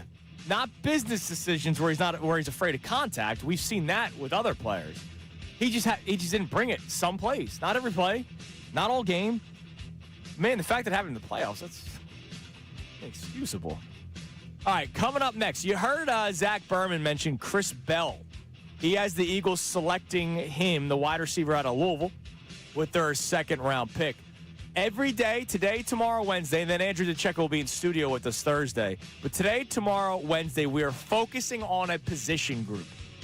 And the position group going into the draft today that we will focus on is wide receiver. And this was planned before the A.J. Brown story came out. Just kind of crazy how sometimes the universe works. So DeCecco tells us about receivers in rounds 1, 2, and 3 next. It's Kincade Salciunas, 97.5 The Fanatic. Now on 97.5 The Fanatic Sports Update. The latest on A.J. Brown. I'm Connor Thomas, and Adam Schefter reporting this morning that it is likely that A.J. Brown is traded by the Philadelphia Eagles. He joined Get Up. Here's what he had to say about the current situation between the Eagles and the New England Patriots. That is the situation between the New England Patriots and the Philadelphia Eagles. The two sides have not committed to a deal, but they are likely to make that happen post-June 1. So nothing officially done, but you can hear the expectation is that A.J. Brown will be a Patriot. We'll keep an eye on that as we've reached draft week. Thursday night, first round. Eagles have the number 23 overall pick. Andrew DeCecco joins us coming up next to preview the wide receiver position in the draft. The Flyers took game 1 in Pittsburgh over the weekend, beating the Penguins 3-2. Drysdale, Sanheim, Porter Martone had the goals in the win, and they get a chance to extend that series lead tonight. Game 2's at 7 p.m. You can hear it live here on The Fanatic. Sixers, they're down 1-0 in their series with the Boston Celtics. They lost by 32 yesterday yesterday. Game 2 is tomorrow night for them. The Phils got swept by the Braves at the bank over the weekend. They've now lost 5 straight. They have a bottom 5 record in baseball. They start a series with the Cubs tonight in Chicago. This update is brought to you by Staples. Get your epic party started at Staples. Now you can grab Party City balloons, decorations, and tableware, plus matching custom invites, banners, and more right at your local Staples. That was easy. I'm Connor Thomas for the home of the Sixers, Flyers, and Union. 97.5 The Fanatic and The Fanatic.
Salciunas, 97.5, The Fanatic.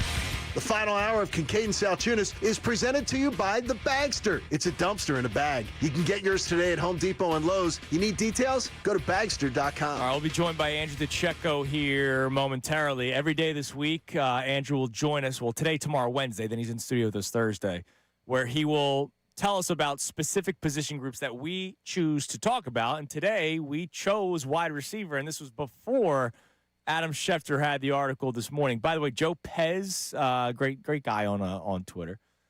He says, my only issue is, why is that the only team? Talking about A.J. Brown of the Patriots. I think he's gone, but why does it have to be New England? Because he did this to us. Because he picked 4 teams. He did this. Patriots, Ravens, Broncos, and Chargers. The Broncos already made their trade. The Ravens acquired somebody. Yeah, they did. And so then it's Chargers, Patriots, and let's face it. He screwed us over. Let's face it. In sports, players have a lot to say. A lot to say. We see it in the NBA all the time. So A.J. Brown's get traded. Patriots were one of the 4 teams. You want to get the most out of it in terms of trade compensation, and so that's why. Well, no, he also showed you that when he was unhappy with his situation, he dogged it on plays and did stuff like that. So nobody was going to trade for him when they knew he wanted to go to New England. He killed his own trade value on purpose. Well, if he still gets a first-round pick, he still gets a first-round pick. Well, we'll see. He could have gotten more. All right, joining us now from Inside the Birds and here on the Fanatic. I was out and about. I forgot to text him yesterday. I had a great meal that he would appreciate. That's great. Andrew's my boy. I love him. He's awesome. But you were saying a great episode of Birds Digest. It was really good. I heard it yesterday morning. It's always great. Our man Andrew DeCecco joins us. And Andrew, before we do, the reason why we're having you on is to talk about draft picks. Might as well get your thoughts on the latest from Adam Schefter and A.J. Brown. What's up, brother? Hey, what's going on, guys? Good morning. No, it's not. I mean, it's not really a surprise. I've been on with you guys, and I've maintained that I believe that A.J. Brown was going to be moved after June 1st, just given the financial ramifications that come with that. It was always very difficult to envision, despite, A.J. is beloved in the building, it's always tough to envision how that's going to play out over the next several months if the offense doesn't quite, I guess it doesn't quite track like he would be expecting. The fact of the matter is that Sean Mannion is coming from a Green Bay Packers offense in which they spread the ball out quite a bit. And assuming that philosophy carries over here in Philadelphia, where they spread the ball out a lot in a low-volume passing attack, it's fair to expect that A.J. would run into some frustrations early in the season as it is. So, yeah, this is something that I expected, and I've maintained that sentiment whenever we've spoke about the topic. When you look at what this departure means, do you believe it could change the plans on draft night? And if it did, is that a fortuitous thing for the Eagles? Yeah, it's a great question, John. And no, I don't think that it would change the plans, because even with A.J. Brown, even with the acquisition of Dontavian Wicks, that shouldn't preclude the Eagles, nor do I think it will, from targeting a wide receiver on day 1 or day 2 of the draft. Because for the here and now, the Eagles are set at receiver, at least seemingly. And when you look at the future, which is what the draft is about, and how the Eagles tend to look, it's with the long-term view in mind. They don't have a lot of players that you can count on that are going to be in that room for the foreseeable future. So you have to start to get younger there. You have to add some pieces there. And it's not about taking a day 3 swing. It's about getting a meaningful, impactful type of talent, and you can do that in day 1 or day 2 where they're positioned. So I don't know that would have altered their plans regardless, because you still need to get younger and more cost-effective on that side to offset the investment on the defensive side. All right, so let's talk about that. Andrew DeCecco will be in studio with us on Thursday, as he always is, but that's also day 1 of the NFL draft. Friday, we'll get his reaction and preview day 2. But today, tomorrow, and Wednesday, we were going to have him on to talk about specific position groups. So today, we want to focus on wide receivers. And, Andrew, it's amazing. We had that plan before the Adam Schefter story came out this morning. So let's start there. First round, I don't know if they're drafting a wide receiver in the first round, but if you could, some potential late first-round targets, Eagles drafting 23rd overall, that you think could entice the Eagles, intrigue them enough to pull that trigger. Yeah, well, first and foremost, Omar Cooper Jr. from Indiana is where I kind of expect the back end of the first round, right around where the Eagles are picking, 22, 23 to 25-ish. He should be available and potentially in play. He's very effective after the catch. He can play inside. He can play outside. He'll go up there and attack the football. He's physical after the catch, which is something that the Eagles didn't have a lot of opportunities last season to make use of what A.J. Brown and Devontae Smith could do after the catch, Dallas Goedert for that matter. So I view him as an explosive talent. Then there's Denzel Boston from Washington, who is a late first-round projected player. Perhaps a Jordan Tyson from Arizona State tumbles. Maybe if there's some concerns over his injury history, I could certainly see that.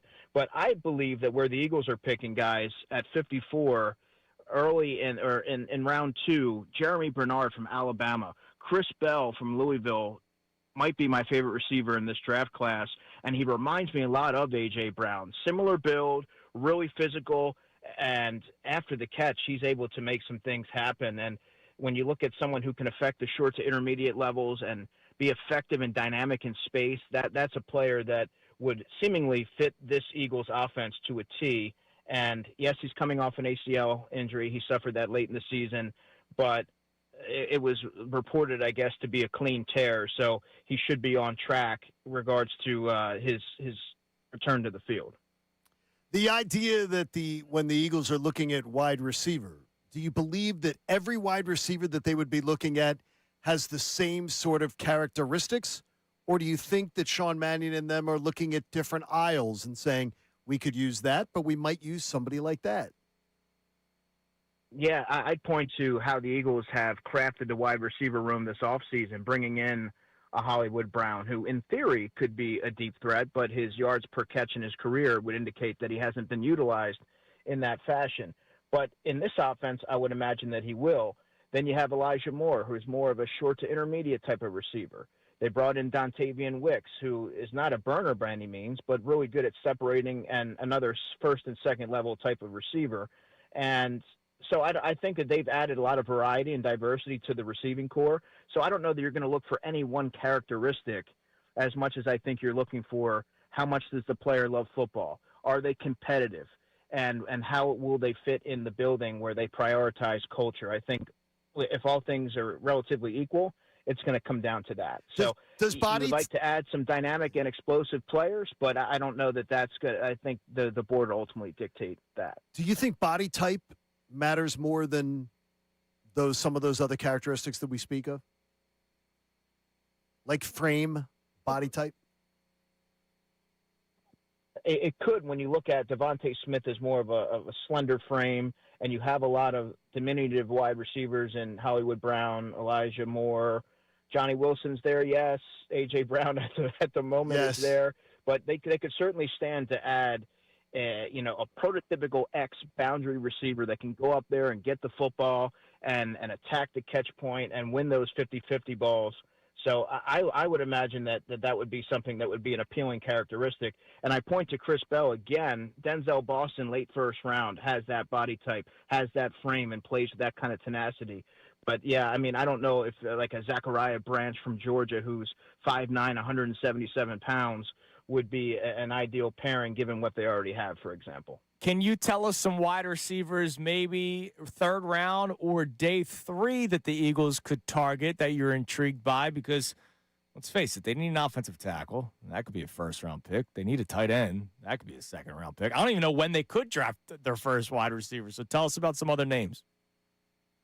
Yeah, Ted Hurst from Georgia State is my guy. He's been someone that I've talked about at the beginning of this pre-draft process. He went to Georgia State, so it's a smaller school. But what I look for with smaller school players, Andrew, is you want to see dominance every single week, not a couple weeks and then there is a fall off. You want to see someone who's able to routinely dominate their competition, and then you want to see them if they get an opportunity to go to the Senior Bowl, which he did. He checked off that box. He performed well there, and his stock was elevated. Goes to the NFL Scouting Combine, performs well there. So this is someone whose stock has risen pretty significantly throughout the process. I think anywhere from 65 to 75 would be realistic. So I'm looking at pick 68 right there for the Eagles. That would be my guy if I was to look at a third round option. And then you have Caleb Douglas, who's more of a later round guy. They brought him in. They took a look at him. I also shouldn't forget KC Concepcion when we were talking about first round wide receivers at a Texas A&M. Explosive, twitchy type of player. He does have some drops that concern me a little bit when you go back and watch his tape. There were some that were a little bit more routine than they should have been secured. So that's my one drawback on him.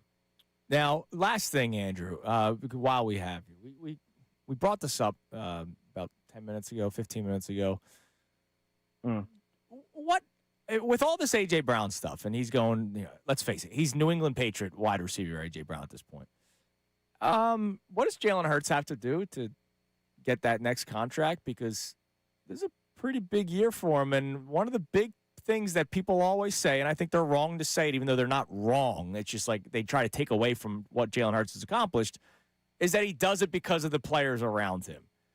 Without A.J. Brown, if he doesn't have a good year, what happens next? Yeah, well, what I think first and foremost, what you want to see him do is you want to see him embrace and enact those changes effectively, because the changes are coming. You want to see an open-minded quarterback who's willing to do things that he hasn't done before, be willing to take to the tough coaching, and really try to take this offense to the next level. This is a critical point in his career. It's a critical point with where the Eagles are, and you don't want to stuttering offense or one that has to labor its way down the field. You want to see a quarterback who picks his spots, makes best use of the talent that he has, is able to and willing to fit the ball into tight windows and keep the offense on schedule, and then also tap into his dual threat ability, which I thought he shied away from last season, and that deprived the offense of a component that made it special. So those are some things that you want to see, and if you're able to see that would check off a lot of boxes, and I would imagine convince everyone that all is well in terms of that realm. All right, Andrew, we appreciate the time, man. We're going to have you on again tomorrow and Wednesday. We'll focus on different position groups. And then Thursday, you will be in studio with us leading up to day one of the NFL draft. We love your draft coverage, man. You're the best. Can't wait. Thank you, buddy. Looking forward to it. Have a good day, guys. There he is, our man Andrew the Checo. Would like to just share a thought here. Mike Garafolo would like to make it clear that he never once said that it was definitive that A.J. Brown was not going to be traded, which I also never said this morning, that he said that it was definitive that he was not being traded. But Mike wants to make that clear that his reporting was never that. Okay. As we talked about, as we get at him every week about the sort of the flip-flopping on the story, he says he never flip-flopped on the story. Mike wants you to know that. So I wanted to share that information with you. Okay. So, just to make that clear. Thanks for clearing that There up. you go. All right, coming up next, Game 2 tonight, Flyers, Pens, 7 o'clock here on the Fanatic. Hear the montage one more time, and we get you set. Game 2, all this stuff with A.J. Brown. I just want a damn party. We'll party a little bit next. Kincade Salciunas, 97.5 The Fanatic. Kincade Salciunas.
the Fanatic app. It is 9:48 here on Kincade Salciunas, 97.5 The Fanatic.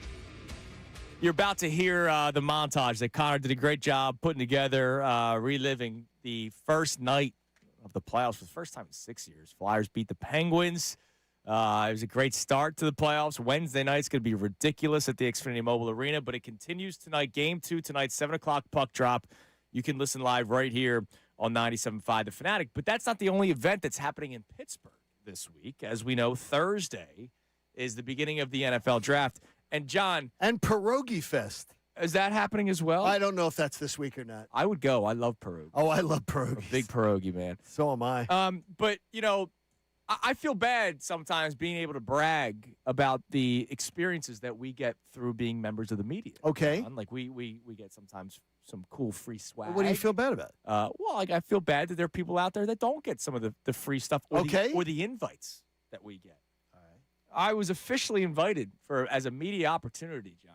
What's that? To attend the pre-draft concert with Bret Michaels, the lead singer of Poison. I don't know if Poison is still active. I think Poison is still active. Are they? But I think they're like by appointment only. Okay. Yeah. Dude, they're gonna be in AC. Yeah. Next month. Yeah. Do we have a little Bret Michaels, a little Poison? There you go. There you go. I could make the trip. It's tomorrow. Would you guys mind if I took off tomorrow to make the drive tomorrow? Yes. You're not taking off this week. You're not Bill Colarulo taking off at these important times. It's a 3-day music celebration at the Draft Theater. Well, wait a minute. It's not happening in the morning. You don't have to take off. You can be in Atlantic City in an hour from here. No. Pittsburgh. Oh, Pittsburgh. Because he's a Pittsburgh native. 5 hours. It's a Pittsburgh native. So. Oh, I thought you meant he was coming to. Yeah, but the concert wouldn't be till night.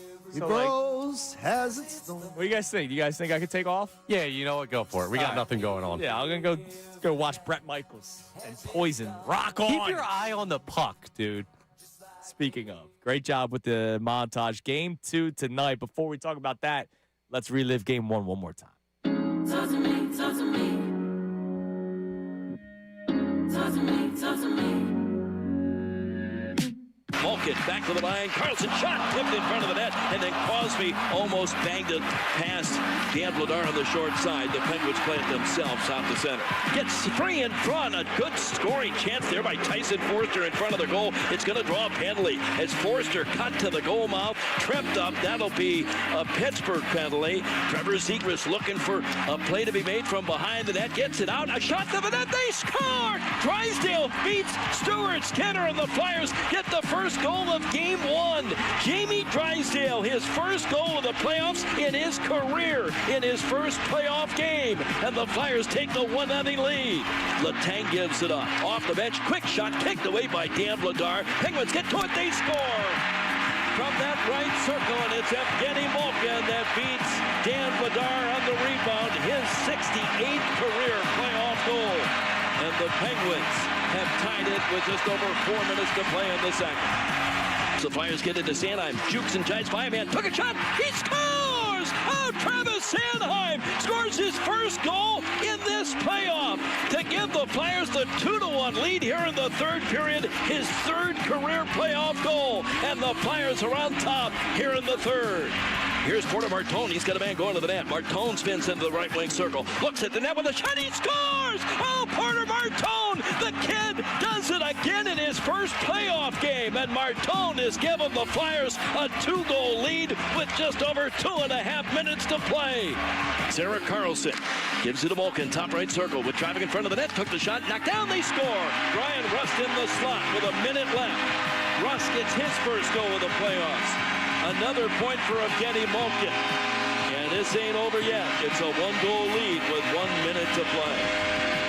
At the left point, Malkin looking, gives it up. Penguins in front. Saved by Vladar. It's in the corner. Pittsburgh in front. They can't do it. The Flyers pick it up and clear. And the Flyers win for the 12th time in their last 14 road games. These upstart Flyers surprised by many to be here. The Flyers don't get that. There shouldn't be any surprise. They've been one of the best teams at the end of the season, and they win Game 1 on the road 3-2.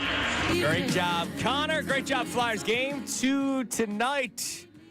Well, what are we expecting? More the same? I got to check the do you have your app up and running? What are you looking for? I just want to see what the line is for tonight. Oh, well, Flyers were the dogs. Flyers were the dogs in game 1. I'm going to give you faster. I'm going to give you a better one. The Flyers are minus 170 now in the series. Oh, really? Ooh. Nice. How about that? Ooh. Now, Wait, remember now, those who bet the Flyers in the series, I bet them to win the series. I bet them then to win the series in 6. Yes, which is even more of a payout. Now you bet the Flyers to win the series minus 170. How about that? Winning game 1 in the NHL, just if you want to be a goober, ESPN stats and information, 68.3% of game 1 winners win the series. So, in the NHL. So it's a big advantage that they did do that. But, as I said, home ice advantage in the NHL means very little. Pens are the favorite tonight, minus 152 on the money line. But Flyers plus 126. Yeah, I 152 is higher than what it was game 1. I'm guessing they're expecting desperate. a bounce back. Well, they're desperate. Yeah, they can't go down 2-0. By the They way, cannot go down. But they in case you're can. wondering, They can, yes. Can the Sixers go down 2-0? Vegas is expecting it. Celtics, the line for tomorrow night? 27.5. I'm going to say 11.5. Wrong-o. Opposite. 16.5. No, it wasn't. You're not that far off. 13.5. But it went one It more. went in the opposite direction. I was thinking they were going to give the Sixers a little more credit. No, I don't did think they're not. giving the Sixers much credit after that 32-point not. beatdown. Our man Dominican Austin Wells on our YouTube chat was wondering why we haven't talked much Phillies today. We did early on, and the A.J. Brown stuff came out. Phillies embarrassed themselves again, getting swept by the Braves. They begin a series with the Cubs. It's another big week. Cubs and Braves again. Dude. Mulligan? Dude, I'm just saying. I'm telling you, this could be an ugly week. You go 2-4. You go 1-5. I know we don't like looking at standings early on, but if the Braves win that series again, you're already 6.5 back. Or you could be like 10.5 back or 11 like the Mets were back in June. Yeah. Mid-June back in 2023. Oh, I'm sorry, 2024. It didn't matter at all come October. I just hope the Phillies show life eventually. There you go. And it's got to happen soon. All right, everybody have a great day. Enjoy yourself tonight. Game 2 tonight. Listen live here on the Fanatic. They got you covered. Coming up next, it is Middays with Marks. Johnny Marks.